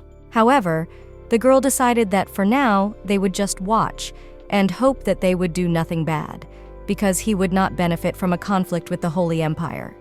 Though knowing her daddy, it would be better for her to intervene. She asked if she had turned against her father this time, to which the elder replied that they were all to blame for her injuries, and he could not turn a blind eye to her condition. The girl smiled and said that she understood all his worries, but that she was really all right, and asked him to understand that it was the first time Melchiad had been a father, and the first time people made mistakes. When Amelia tried again to explain that her father was doing everything he could for her, the elder continued his indignation, saying that the man was failing in his role because he was obliged to protect and defend her. Maxon thought that she did not understand all this because of her young age. But then she began to justify herself by saying that he did not mean it at all. But the girl said that she had chosen him. She asked him if the elder was questioning the will of the Holy Maiden, and asked if it was a questioning of her sanctity. When the man started to justify himself, Amelia remarked that that was exactly what he had said, and that her decision was far more important than his. She asked him if in the future she was to become a pontiff, and if she was to be a pontiff, should he not be more careful with his words? Then she turned to Lucione and said that it seemed that the oldest on Maxon was overworked, and he should go back to Bios as soon as possible and get help to pack his things. When he began to ask questions, Amelia added that if he stayed here, there might be a conflict between the Bios Empire and Rael. After hearing all of this, Melchiad asked Callian to escort their dear guest to the gate, and the maid, along with the knight, went with him to the exit. But the girl knew that the elder had not realized that she was not only protecting her father, but also protecting him from death. So now that she was sure that the problem was finally solved, she went into the arms of her father, who said that she was really good. Every time Amelia looked at him like that and how gently she smiled at him while doing so, it made him feel insanely warm for the first time in his life. He was very surprised at his reaction, because he was not suitable for the role of a caring and good father. So why did she trust him so much, so blindly and unconditionally? So he looked at his daughter confusedly and asked her why she had chosen him, and was surprised when she said that she had chosen him because he was him. But he thought that she should have avoided him because he was him. He was not a good father for her. The girl remembered the first time they met, when she hung from the window on a sheet, and when she fell, he caught her, and explained that that's how she realized that it should have been him. There was also another reason. He knew she had nothing. She was an orphan and didn't even know her real family. She just got lucky and became a holy maiden. One day, the pontiff appeared in front of her and declared her a saint, and then everyone else started looking at her with a blessing in their eyes, or that he was like an ordinary girl. That's why she thought that only he would be able to treat her normally like she deserved.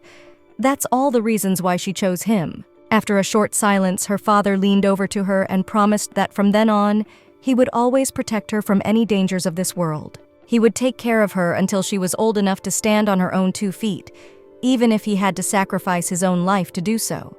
And when she grows up, he will let her go so that his misdeeds will not affect her in any way. When Amelia heard these words, she realized that she had gotten everything she wanted from her life, and it was a very happy life. When she returned to the room, Amelia threw herself on the bed, saying that now she could sleep well and she was just happy.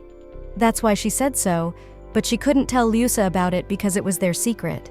Then the maid said that Elder Maxon had left recently and asked her to send her best wishes for a speedy recovery, which made the girl shudder, for she was determined not to remember him. Luciona wondered if it was normal for the girl to let the sacred healer go, because as far as they all knew, he had not cured her. But unlike the previous elder, he had treated her with a little more care. Elder Maxon had insisted that Ludwig accompany him, so her knight had to go, which the girl was very surprised about. Was the elder going to mock poor Ludwig again? Though she could expect anything from him. It was thanks to him that she realized that this world was like a problematic potato field. Only she managed to get the sprouts of Daddy's love to sprout. As there were the first pests in order to survive there, she had to clearly prioritize her priorities. First and foremost, the next goal is to stay alive. She didn't want to live the yellow life that is destined for her in the novel, and that is goal number 1, number 2, and 3, and even 4. The most important is her security of life. Now she has a family, and her daddy loves her, and it seems that the biggest crisis has been overcome. Her next goal is to make her daddy happy, and there are a few things that need to be done. Namely, to deal with the Holy Empire. She didn't understand how they dared to touch her daddy because he is her favorite character, and she will never forgive them for that. But she couldn't achieve this goal right now, so she would have to put it off for now. To achieve her goal, she should start with a small task that she could do right now, like making a couple of tens of billions. She didn't know what might happen in the future, so she should prepare for everything. And one more thing, she should charm the main character to be on her and her father's side of the country. For the sake of their common peaceful future, Amelia was ready to make him take her side. He had to mean it. After all, she would go to any lengths to charm him. At the same time, the elder suggested that they take a break and continue on their way. And then, turning to Ludwig, he told him to go out and see if there were any monsters in the area. He had to go there alone, for the knight was obliged to protect them from all dangers. The elder realized that the mercenaries hiding in the woods would quickly deal with Ludwig, and though he felt a little sorry for him, there was no way out, because it was necessary for his own plan. It would be dangerous if there was a knight with a holy sword near the Holy Virgin, so before they realized he existed, they had to deal with him. He already realized that he would return to Bios without him, and if anyone asked, he would tell them that Ludwig had fallen in battle with the monster. Callian finally checked on Elder Maxon as the Emperor had ordered, but could find no information on who had sent him. However, the attack on Sir Ludwig was definitely staged by him. The Elder tried to kill the Paladin, and apparently there was an internal dispute, and he will have a report on a matter regarding a directive he gave earlier. About the new kinds of monster, he couldn't find any special information in the Mage Lab, and thought that he would have to go to the magic tower in the north for that. However, they were not to his liking, and he wondered if he thought the ruler of Jurigan had anything to do with it. Even though he looked like a simpleton, they hoped that this time he would not turn away. So he spoke to Duke Aquilo, who asked when he would finally be back, as Duke Ravenhook was returning this week, and he would like to see the girl as soon as possible, and hoped the emperor would return sooner. He had heard that the Holy Maiden was very nice. If truth be told, Callian had told him all about how smart and nice she was, so he wanted to see her soon. Then he found out that Emilia was on her way to see her knight. She seems to be very worried about him. Melchiad didn't understand what was going on. First Aquio, and now Killian was behaving like that, and he was already in a bad mood, and he was really pissed off by all this chatter. When Emilia came to the knight, he began to apologize to her, saying that she would forgive him. He was still young and inexperienced, and that's why there was such a situation. But the girl was indignant why he was happy and asked where he had a pain, and learned that with the help of magic was able to remove the poison, and lucky that this kind of poison submitted to purification. Ludwig began to say that that night, the elder ordered him to scout the area alone, so he went alone into the forest. And there he was, attacked by a group of unknown people, and they knocked him out. But he managed to rip this off, and showed her the crest of the elders of Bios. They all realized that Elder Maxon wanted to get rid of him, of course. He was afraid of losing his power because of his oath, so he tried to kill Ludwig. Emilia had known before that all Bios servants don't count as humans, but she didn't think she'd have to face it herself. She almost lost Ludovic alone. The man began to apologize to her because he thought that because he lacked strength and all this situation happened. However, the girl said that it would be better to just start getting better faster. And she gave him the sacred sword and told him to keep it with him from now on, because he was lucky to be alive this time. And no one knew what would happen next time. She said that they all had to become stronger, but if he ever met an enemy that was beyond his strength, he should just run away, not think about anything, because it would be more important to her that he stayed alive. The man looked at her confused and a little embarrassed, but promised not to let it happen again. He would become stronger. But Emilia couldn't even think that the elder would do such a thing.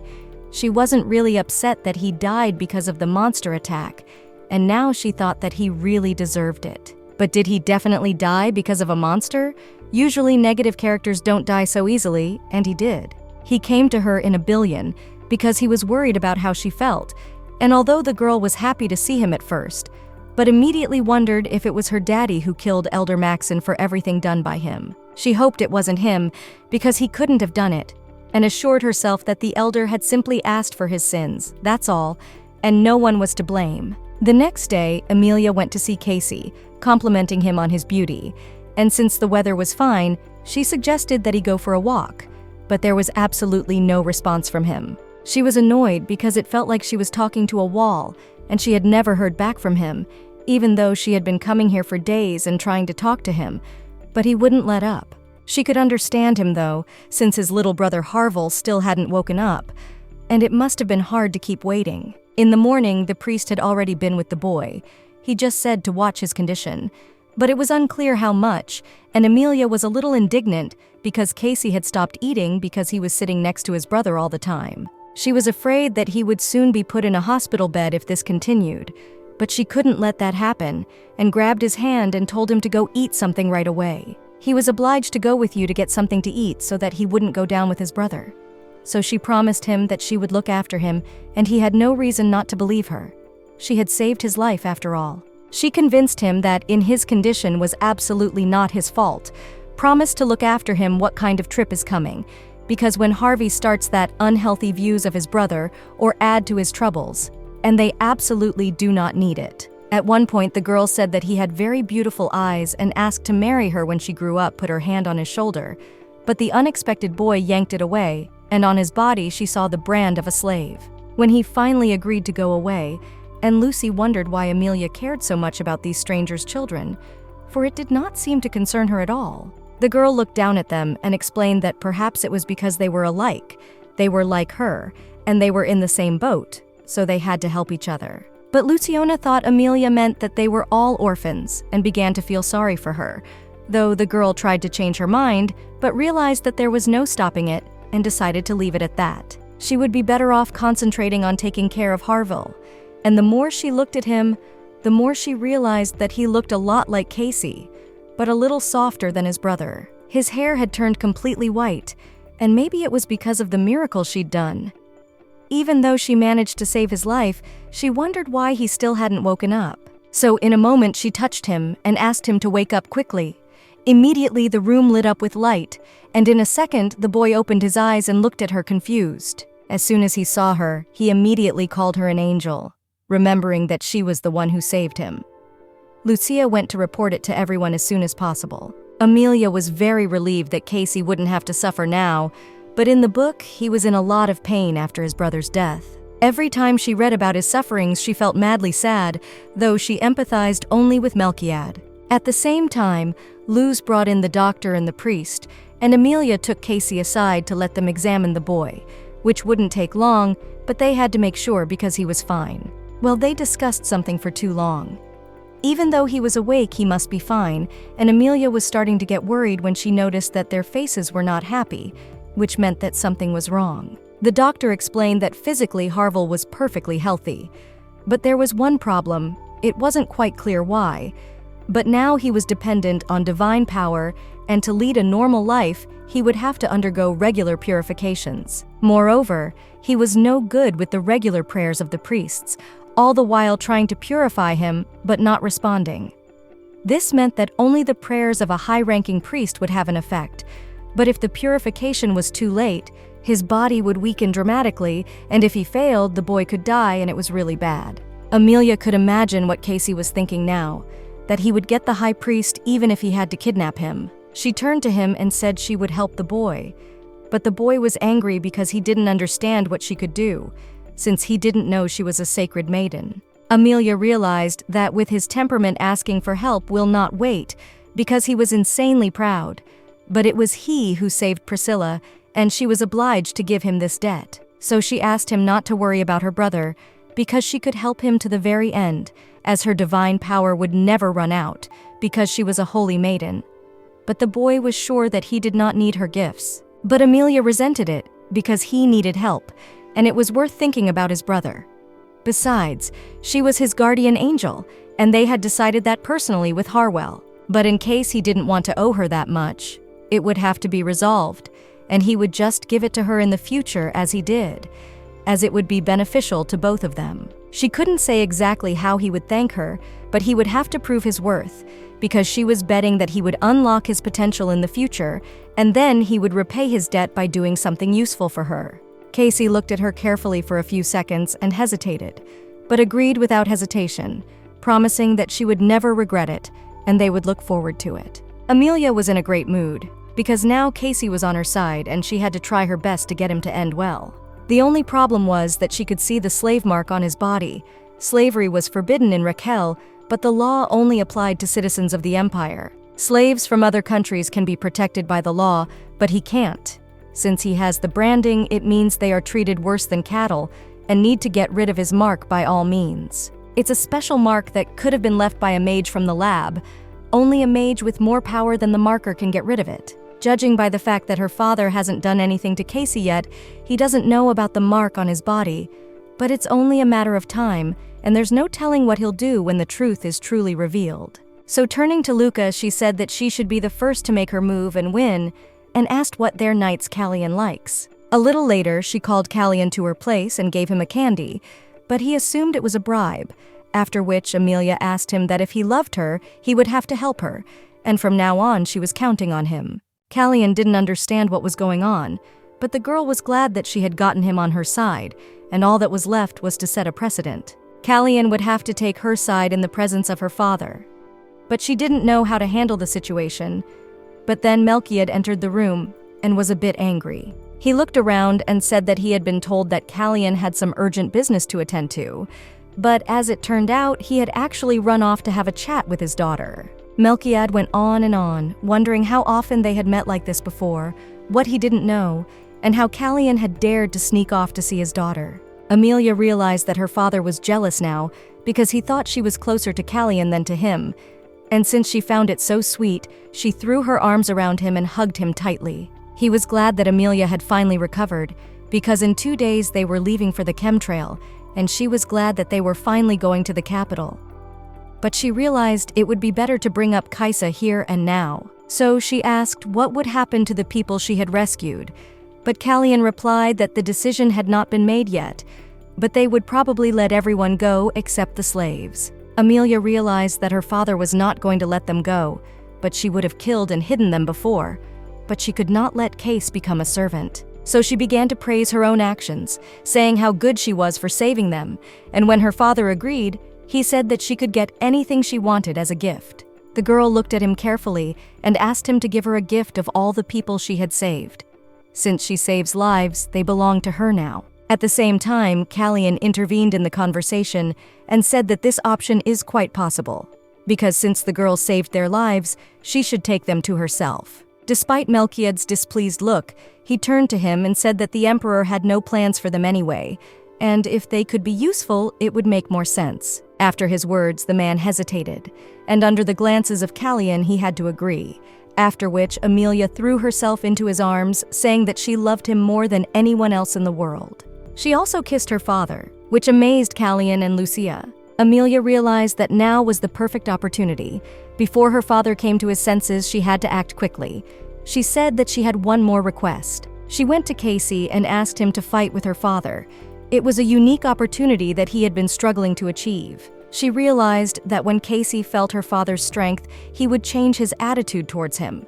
And most importantly, losing to a stronger opponent could be an incentive for his own growth. After all, he had told her that she would never be sorry, and now he had to prove that he could be useful, Amelia told him as she drew her sword.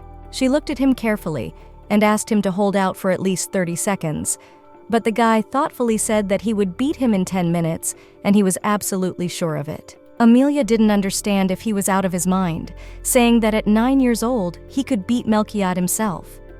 She thought for a second about stopping him, but it was too late because the boys were standing opposite each other. The Emperor looked at him in surprise and said that he recognized his courage for daring to go there, and since they were both ready, it was worth it to start their duel. After the first attack, Melchiad got the boy to fall down and looked at him with a concerned look and asked if he would continue. Casey responded with silence and attacked him again, and though Melchiad appreciated this move, the boy moved too slowly and was once again defeated. The knights who were watching this were really surprised, because although the boy was just a yun, but it is very amazing because even just keeping a steady breath in a fight with the Emperor is quite hard, and he even manages to keep up with his lunges. No matter how much Case falls down, he continues to get up again and again relentlessly, despite the fact that his strength was running out and even minor injuries. But immediately, Melchiad decided that it was time to end. A glow began to emanate from his sword.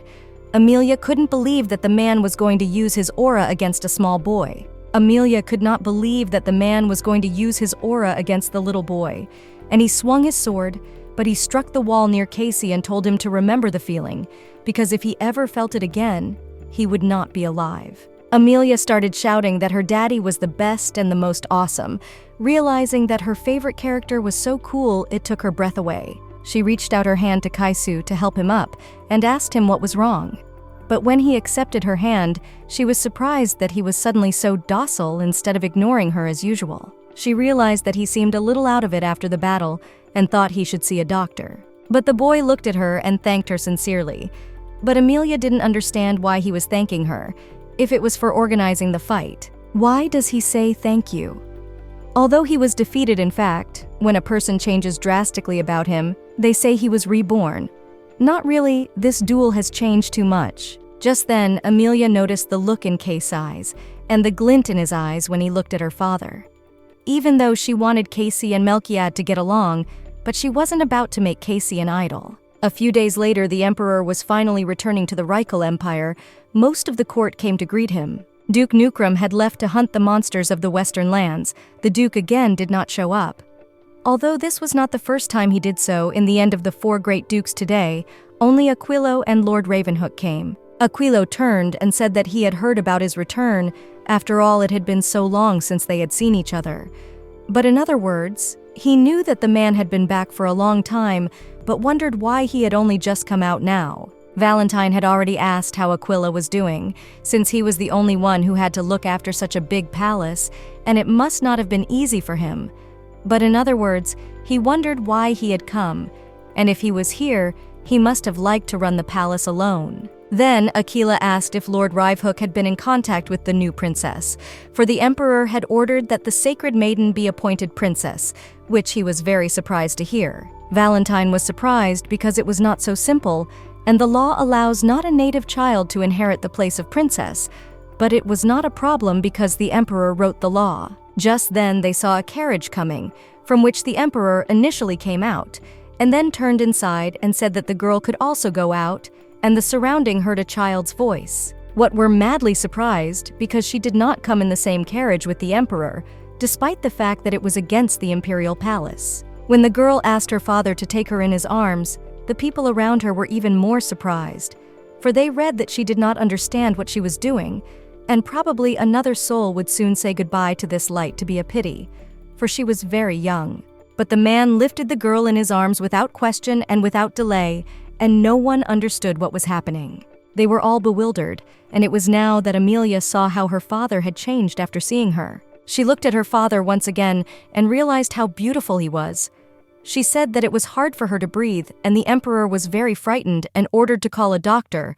But the girl calmed him down by saying that it was not that, and asked him to give her back her heart, because he had stolen it. Melchiad turned to Callian and ordered him to find the heart, which the boy readily agreed and said that he would return it as soon as possible. Duke Aquilo didn't understand what was going on and what it was, but he realized that everything seemed to be unfolding in a curious way. Then Amelia had a choice, but she couldn't figure out how much it was worth if she was honestly afraid that she would get the true heart.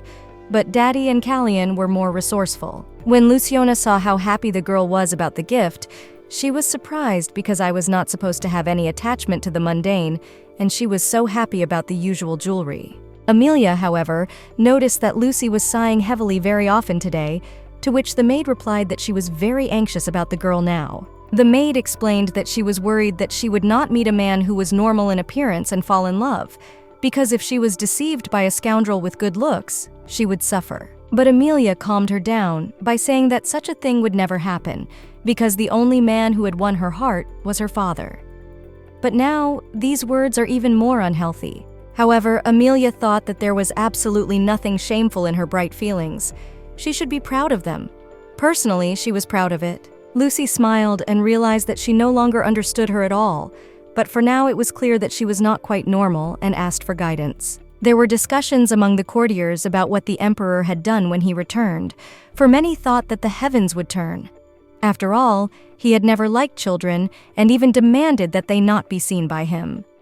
It was because of this that the 13th prince was still in a bad state. It looks as if he is completely infatuated with this girl, and when someone suggested that it is because she is a holy maiden, but remembered how the emperor treats the Holy Empire, because she would just kill even the pontiff. And yet she's a holy maiden, not some fake who pretends to be, a real holy maiden who performs miracles, and the first in 3,000 years. And maybe this was one of her miracles. The Duke suggested that perhaps the emperor had finally fulfilled his destiny and was thinking about the future of the empire.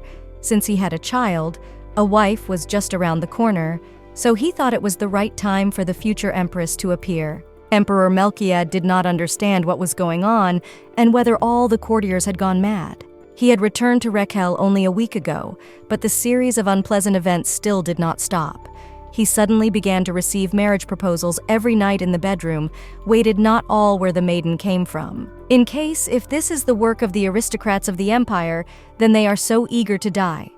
However, Aquilo told him that he should not have worried so much, because everyone wanted to have an empress in their family. Melchiades looked at him suspiciously and wondered if the Duke had either facilitated the appearance of those women in his bedchamber, and, in particular, his cousin. But the Duke saw nothing strange in it, for the emperor could not even imagine how surprised he was to see the holy maiden, and he thought he knew him well, and no one even suspected that he seemed such a sweet, sensitive father.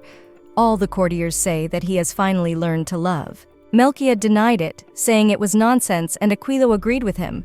But the problem was that the people around him believed in this nonsense, and the beast who showed his weakness turned into a prey to drool over. And now the emperor already had many admirers and will become even more.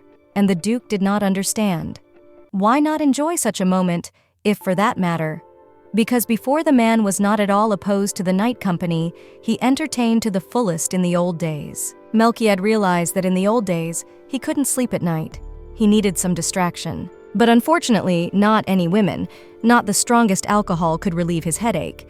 So he asked to stop it before he killed everyone. Aquilo was upset because he hoped that the empress would finally appear in the empire, but still asked when he would finally introduce her to his daughter, because he couldn't wait for it. The emperor didn't understand what this bastard wanted from Emilia, if he had to let this immoral lunatic near his precious daughter, because he looked at him and told him to die, and when he died he would introduce this acquaintance to you, because it would not be otherwise. The duke didn't understand what the problem was, because he just wanted to meet the holy maiden too, and didn't understand why others could and he couldn't. Emilia was delighted because she had already received a lot of presents.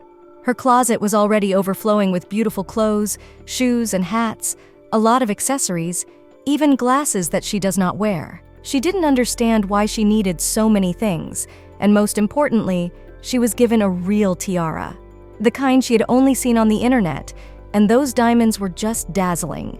One of the servants explained that this tiara is worn by the princesses of the dynasty, and although Emilia has not been made official yet, she will soon become the only princess of the Rael Empire. The girl realized that it was most likely her father who had sent the gift, because she was so excited about the heart-shaped gemstone that he must have sent the tiara as well. And also, the emperor ordered to make a crown especially for her, though Emilia, of course, liked beautiful things and jewelry, and also pleased that her father personally ordered to make a crown for her. But it was all quite suspicious. So she wondered if her father was one of those who compensate for lack of attention with money.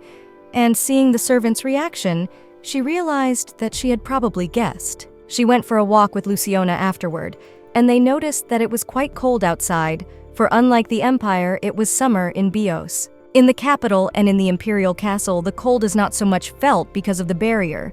However, people who come from the southern lands can't stand even a little cold. Although after Korea, where the heat is scorching and the frost is coming, the temperature is nothing. But when the girl sneezed, she remembered that she was in a different body, and was disappointed that the cold was taking her so badly because it was not even below freezing. Luciona immediately added that she had suggested that she wear a cloak today. Even though she used to walk around in this weather in her outerwear, now she was too valuable a person to be careful about dressing warmer. And it wasn't at all because she was a sacred maiden.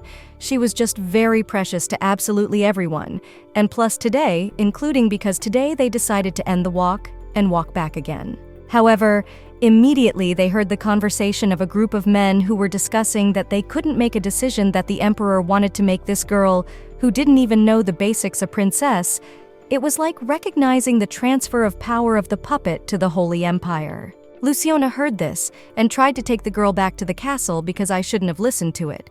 But Emilia calmed her down and said that it was all right, because she wanted to hear the whole conversation. The aristocrats continued. If you think about it, the emperor had brought the sacred maiden just when the monsters were raging and might need to go into battle, and they thought that this whole situation was extremely serious. Couldn't the emperor have accidentally made some kind of deal with the Holy Empire? Because absolutely everything pointed to that, and there was nothing to be surprised about. 3,000 years there were no sacred maidens, and then suddenly this girl appears. It was highly suspicious. The child the emperor brought with him, they weren't even sure of her sanctity at first hand. Perhaps it was just an ordinary girl that they themselves had declared a saint. Emilia was very surprised because they believed that she was really a holy maiden. Why they were talking about it so openly? Did they do it on purpose for her to hear it? But then she noticed the look on Lucione's face, who asked her not to hold back because she would report it kindly, and was outraged as a representative of the Holy Empire, and more so as someone who served her faithfully. However, Emilia asked her not to do anything, for wrath is a sin and she should only show her good deeds. Or she agreed with her after she had calmed down a bit, because she was sure that everyone would get what they deserved. However, she was surprised when Emilia said that she personally took care of it and went to the company of men, and approached, said that she had overheard something interesting by chance and asked them to repeat it. The men were separated, but wondered why she was eavesdropping on other people's conversations. Wasn't the manner trained at all? I explained that she had not done it on purpose. She had a good ear, and thanks to it she heard it, and Luciona standing next to her confirmed it. Looking at one of the men, Amelia noticed that he had dark hair and a mole under his lower lip, and she knew who he was, so she asked if his father had died when he was 30, and the man was surprised at how she knew. Amelia went on to say that he had lived apart from his parents since childhood, and when he was 7 years old and fell from a tree, he was raised by his grandmother and his mother was also dead. And the man was absolutely in shock because she did not understand how she could know about it. Amelia realized that this man was Count Douglas, a vassal of the Duke of Ravenhawk and a shameless man who wanted to take advantage. He was taking advantage of the fact that the girl had been bullied a lot and lacked the love to marry a status holy maiden. So she decided to answer him in the same coin to answer his bad intentions towards the girl. In fact, that's what he used as an argument. This character used suffering, so she could tell that it was not all the trials that fell to him, and it seems to be a miserable fate of his. However, as Luciona and Amelia were about to leave, the man grabbed her arm and started pulling her towards him, and at the same moment, her maid fought back by hitting him and asking what right he had to touch the Holy Virgin. The Count was furious as to why the wretched girl had struck him. Did she not know who it was? And at the moment he raised his hand to her, swinging and about to strike her, the Emperor came into their sight and walked away with Callian. Melchiad angrily asked what they were doing to his daughter, and the nobles surrounding the Count began to talk about how he had insulted her reverend. He was grabbing her arm, and even though they tried to stop and everything happened insanely fast. However, the Duke started trying to justify himself, saying that it wasn't like that at all. Out of confusion, he fell to his knees, saying that he was only concerned about the Emperor and had no intention of insulting her at all. Concerned that it might be a ploy by the Holy Empire, the Emperor said that even if it was, how did it justify his action? How could he explain his actions? He also added that he hated those who spread confusion by knowingly spreading lies, so he turned to Callian and asked him to get rid of his vile language. The Count was in a panic and tearfully begged the Emperor not to do it and to have mercy on him. Amelia wondered if she would really cut off his tongue, and although he didn't like the Count either, it was too cruel. He is easy to manipulate, so he can be useful to them too. But if you cut off his tongue, he will become useless, and that was not favorable. So she rushed in their direction, turning to her father, and said she was fine because she added that she thought it was too cruel a punishment and suggested just making him write out a penance sheet, so that he would promise many times that he wouldn't do it again. But Melchiad wasn't sure that one sheet would be enough, so Amelia said that in that case he should write 3,000 penance sheets. The punishment looks harmless, but don't forget that there is no printer in this world, so after 3,000, his friend and his back will be so sick that he will want to die. Maybe even ask them to kill him, so Melchiad told him to write 30,000 sheets of penance. And no less, there should be no repetition of large spaces in them. The Count was already insanely grateful and promised that he would never forget him for his kindnesses.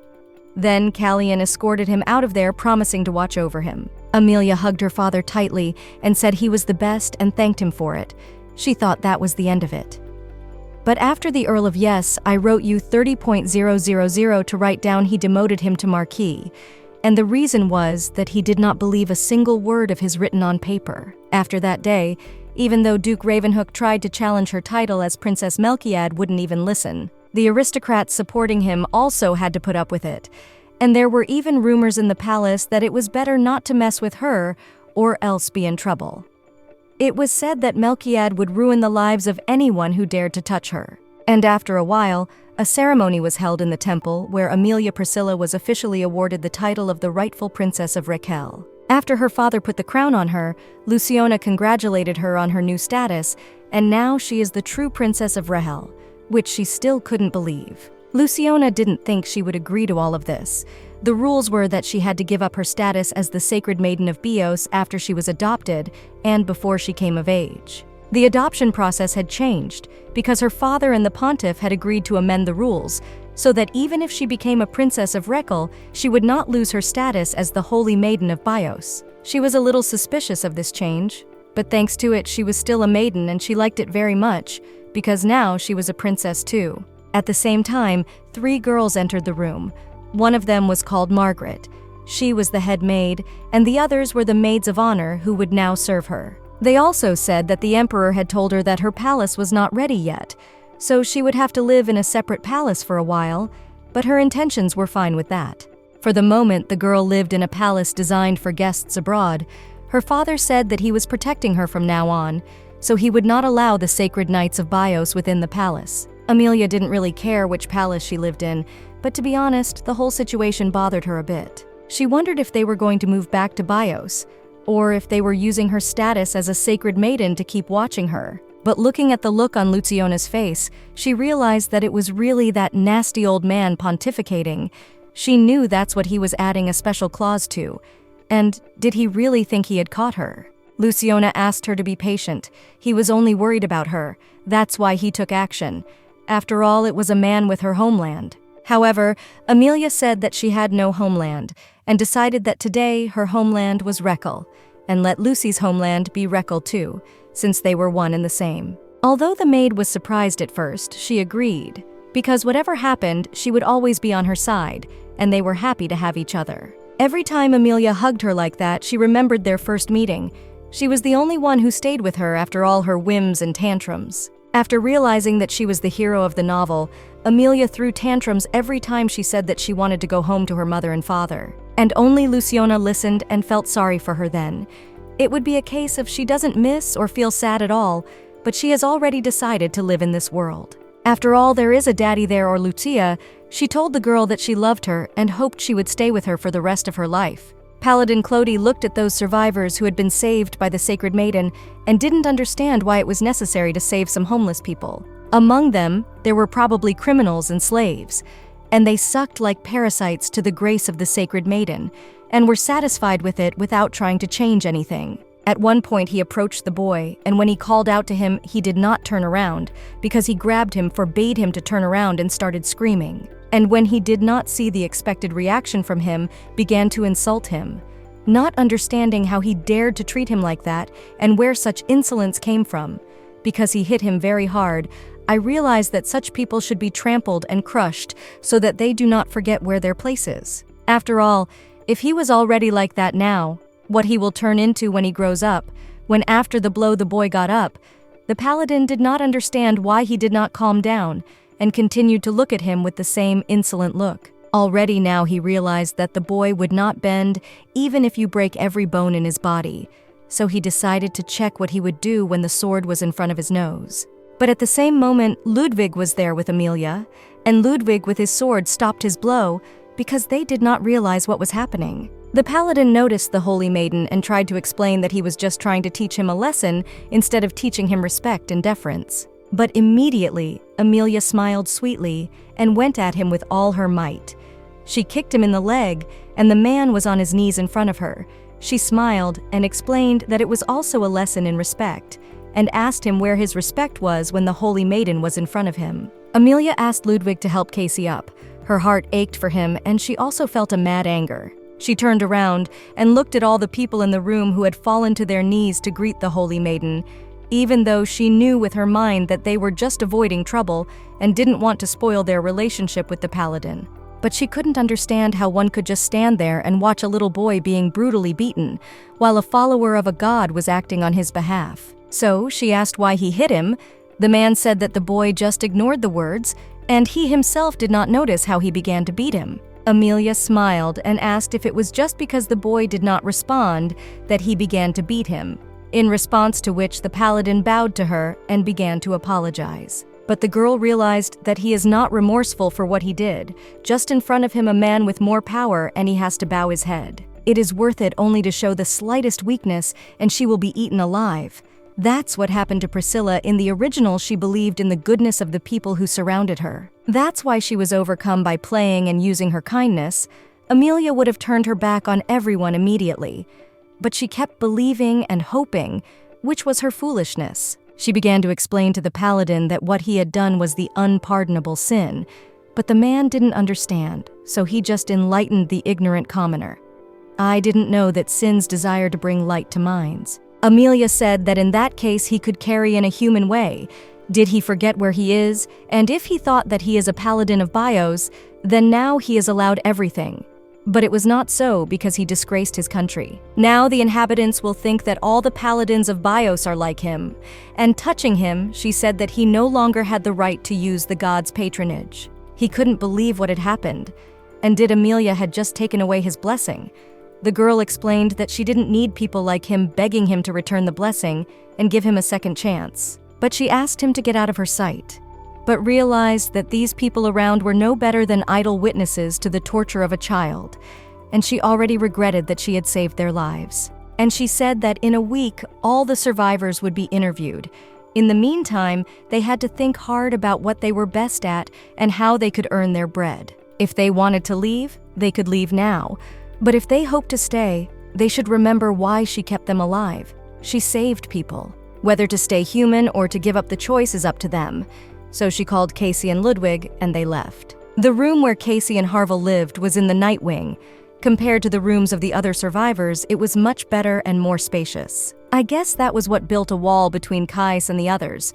But still, could you just watch an innocent child who had done absolutely nothing wrong get beaten up? She asked why he let himself get beaten up, and why he should have fought back, why he didn't even try. But then she touched him a little with anger, asking him if he was all right, not realizing how she could ignore it when his pretty face had been beaten like that.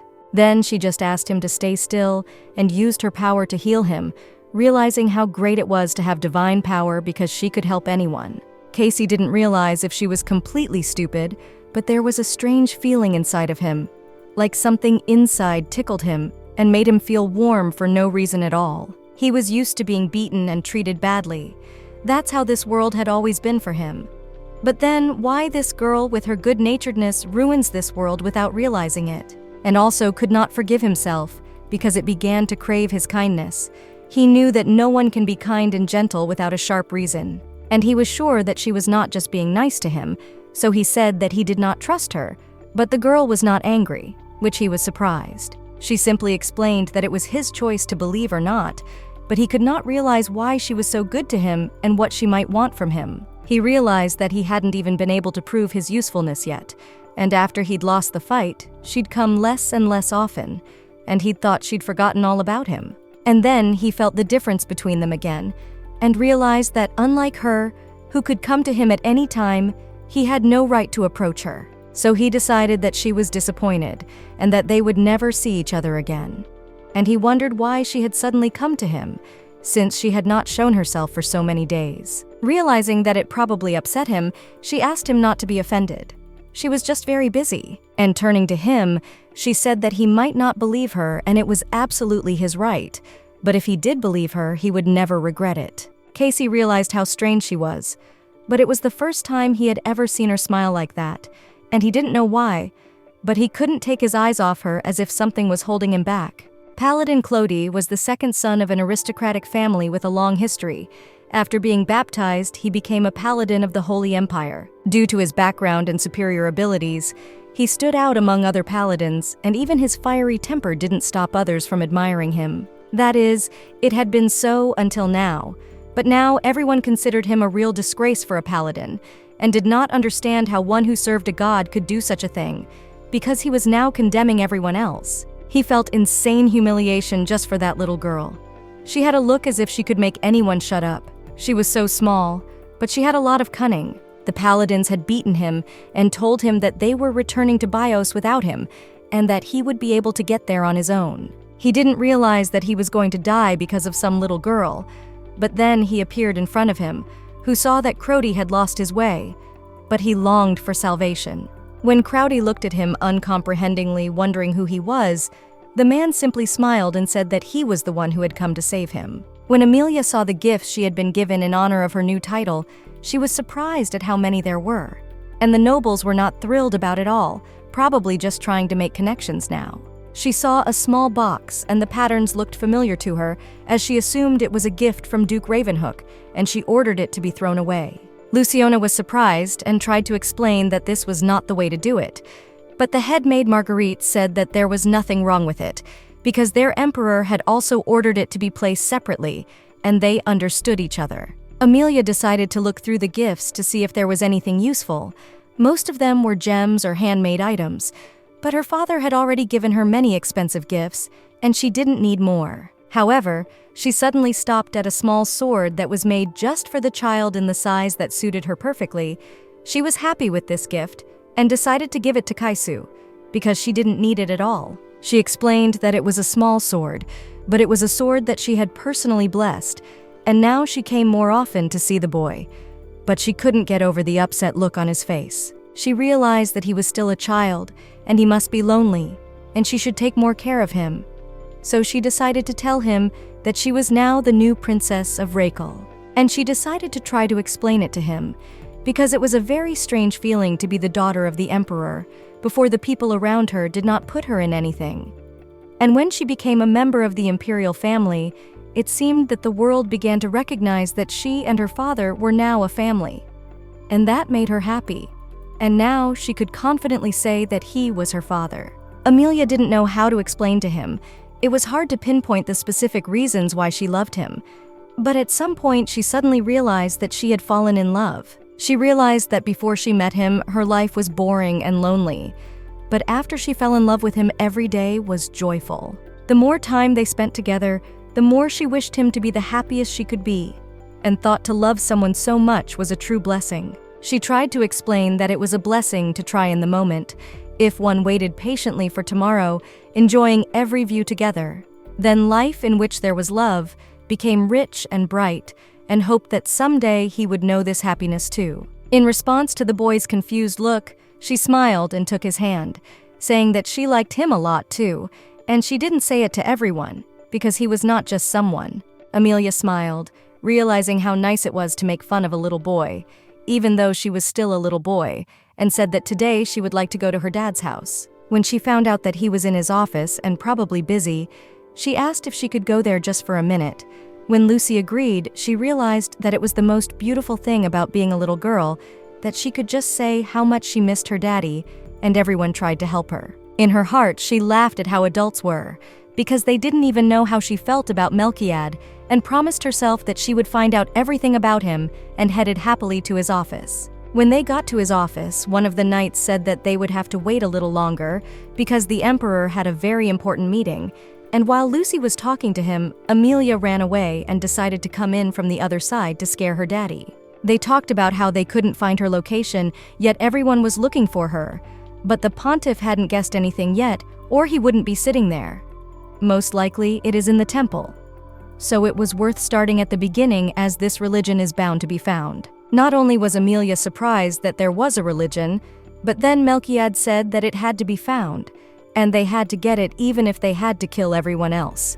That is, at any cost. Amelia felt a sinister aura. She felt in her father a strong desire to get this thing by all means, if there is some relic that Melchiad wants so badly to get.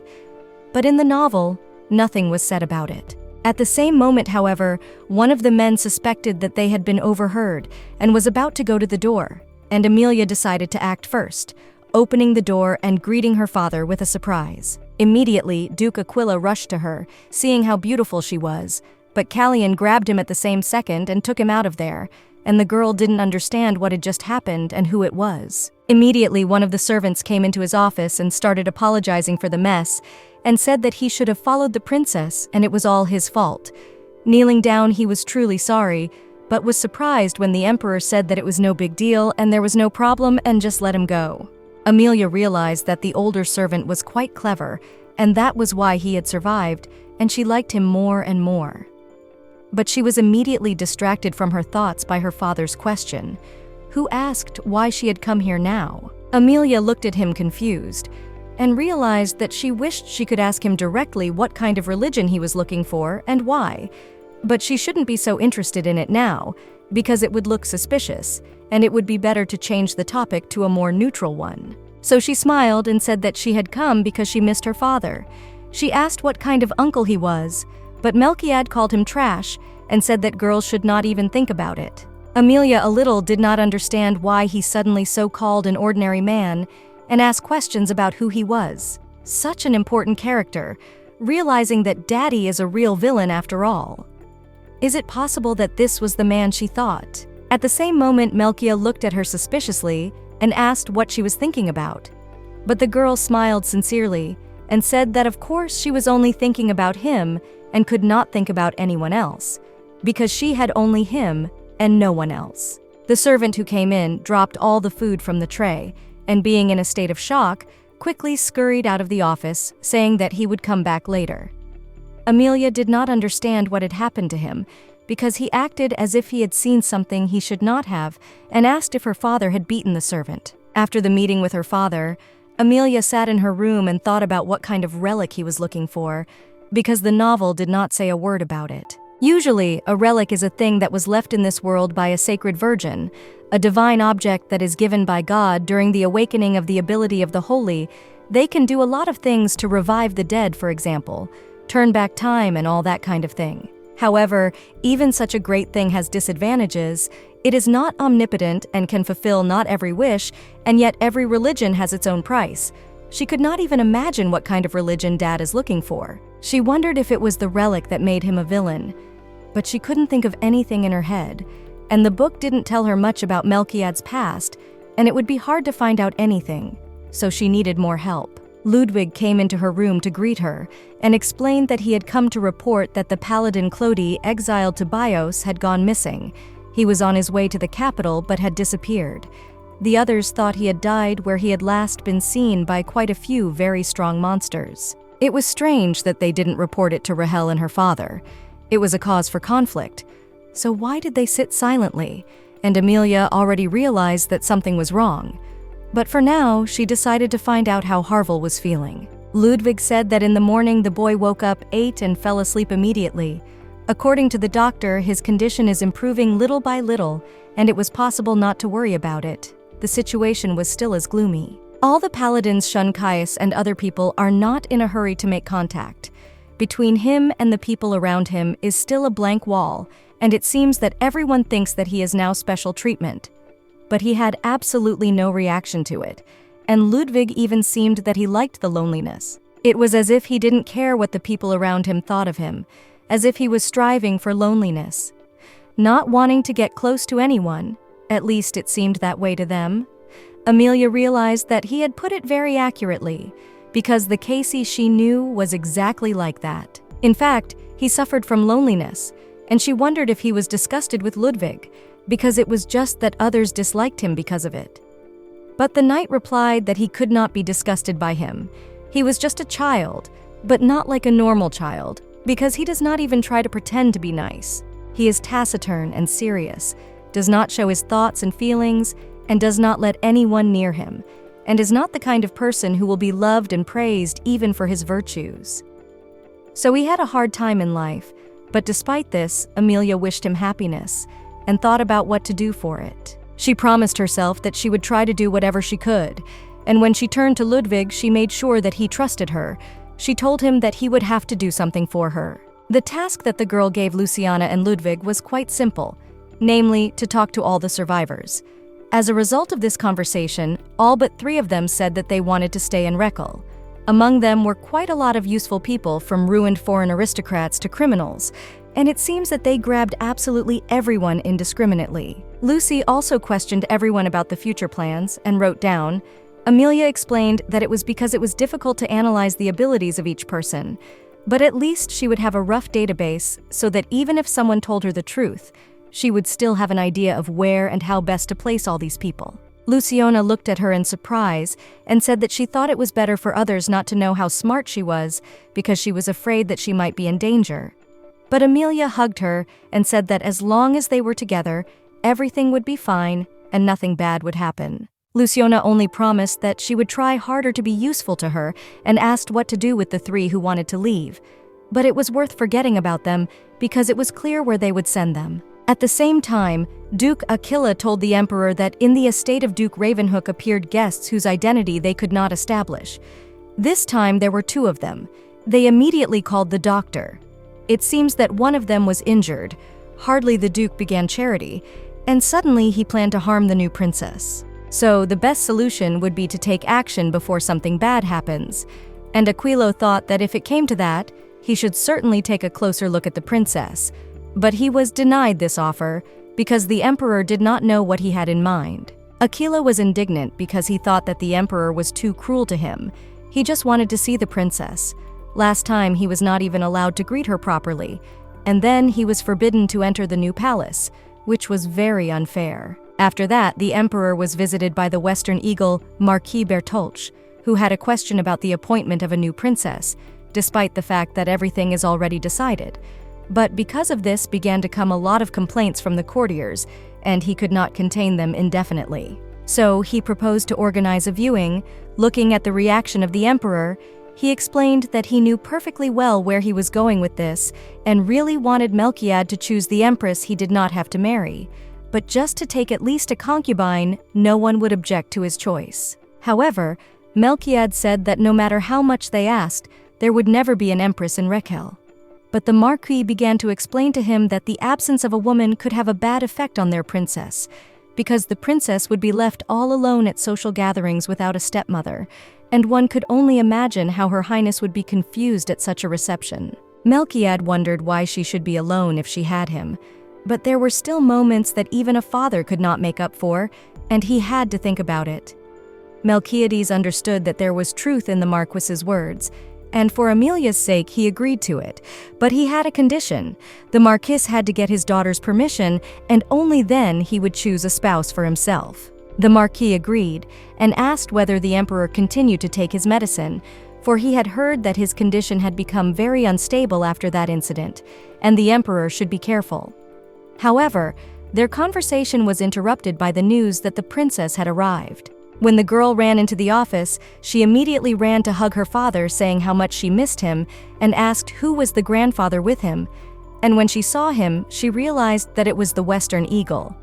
The man asked where she had learned it, but when the girl explained that she had no teachers, and the Marquise was indignant why Melchiad had not yet taken up the education of the princess. Melchiad didn't understand what kind of education she was talking about because she was only 6 years old.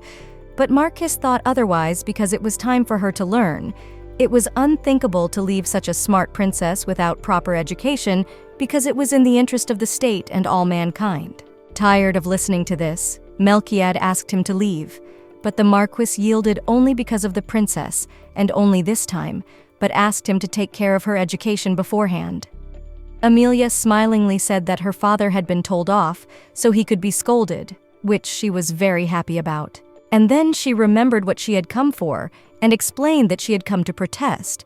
She still tolerated for the sake of his social position, but she would not be silent anymore. She gave her name and said that this was a huge problem. Because she has no surname, there is even mentioned bios but no surname, and of course she needs it. He accepted her as she did him, but in the surname was not a word about it.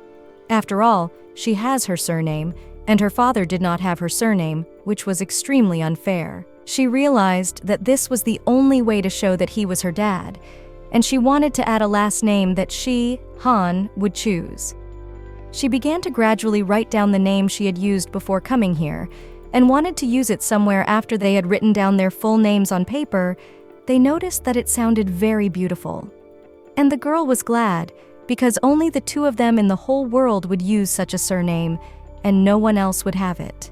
The next day, the emperor made a statement saying that the imperial surname from that day on would be Rael Khan.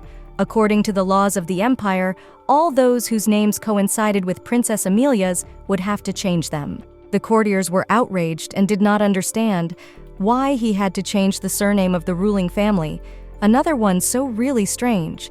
Where did the Han part of the surname even come from, but could do nothing but obey and accept? He also said that if any of them managed to get the consent of the princess, he would arrange a viewing of the future empress, the right to make a concrete decision on this matter for the princess, and they had to try to get her consent. After a while, one of the knights made a statement that all those who had survived by the grace of the Holy Maiden should hear her will. While they were here, anything they wished could be purchased on request, but they were entitled to only one such request per day. The people thought that they would be forced to serve or to do hard work, but they were ready to be given what they wanted. They realized that it was because she was the Holy Maiden thought and did a lot about them, unlike all those aristocrats, and they began to praise the goddess and the generosity of the Holy Maiden and thanked her for her mercy. The people rejoiced at the Holy Maiden's magnanimous orders. Mostly people asked for enough food, and old clothes that were not worn out, and comfortable places for the children to sleep. They tried to use this opportunity, which comes only once a day, as sparingly as possible, but everything changed after one man asked for alcohol. That man continued to ask the next day and the day after that. Everyone wondered if it was okay to do that, because the saint could hardly approve such a request. But when the man's request was granted, more and more people started asking for drinks, and then to get more alcohol, they started threatening other survivors and demanded to take them drinks at their own expense. An invisible border was created in the area where the survivors had settled, but at some point a man appeared and asked them to fulfill his requests, for which he would give them so much alcohol that they would have enough for the rest of their lives. Despite how much time had passed, the procession of gifts never stopped, and Amelia's room was strewn with them. One of the gifts was from Count Deglos, whom she had saved earlier, and he had written hundreds of times thanking her for not letting him rip out his tongue and writing so much that he had bent his back. Though she knew she was going to throw it away anyway, she wanted to take one look at it and saw a fountain pen. Marguerite explained that it was from a workshop famous throughout the kingdom and a masterpiece that was not easy to obtain.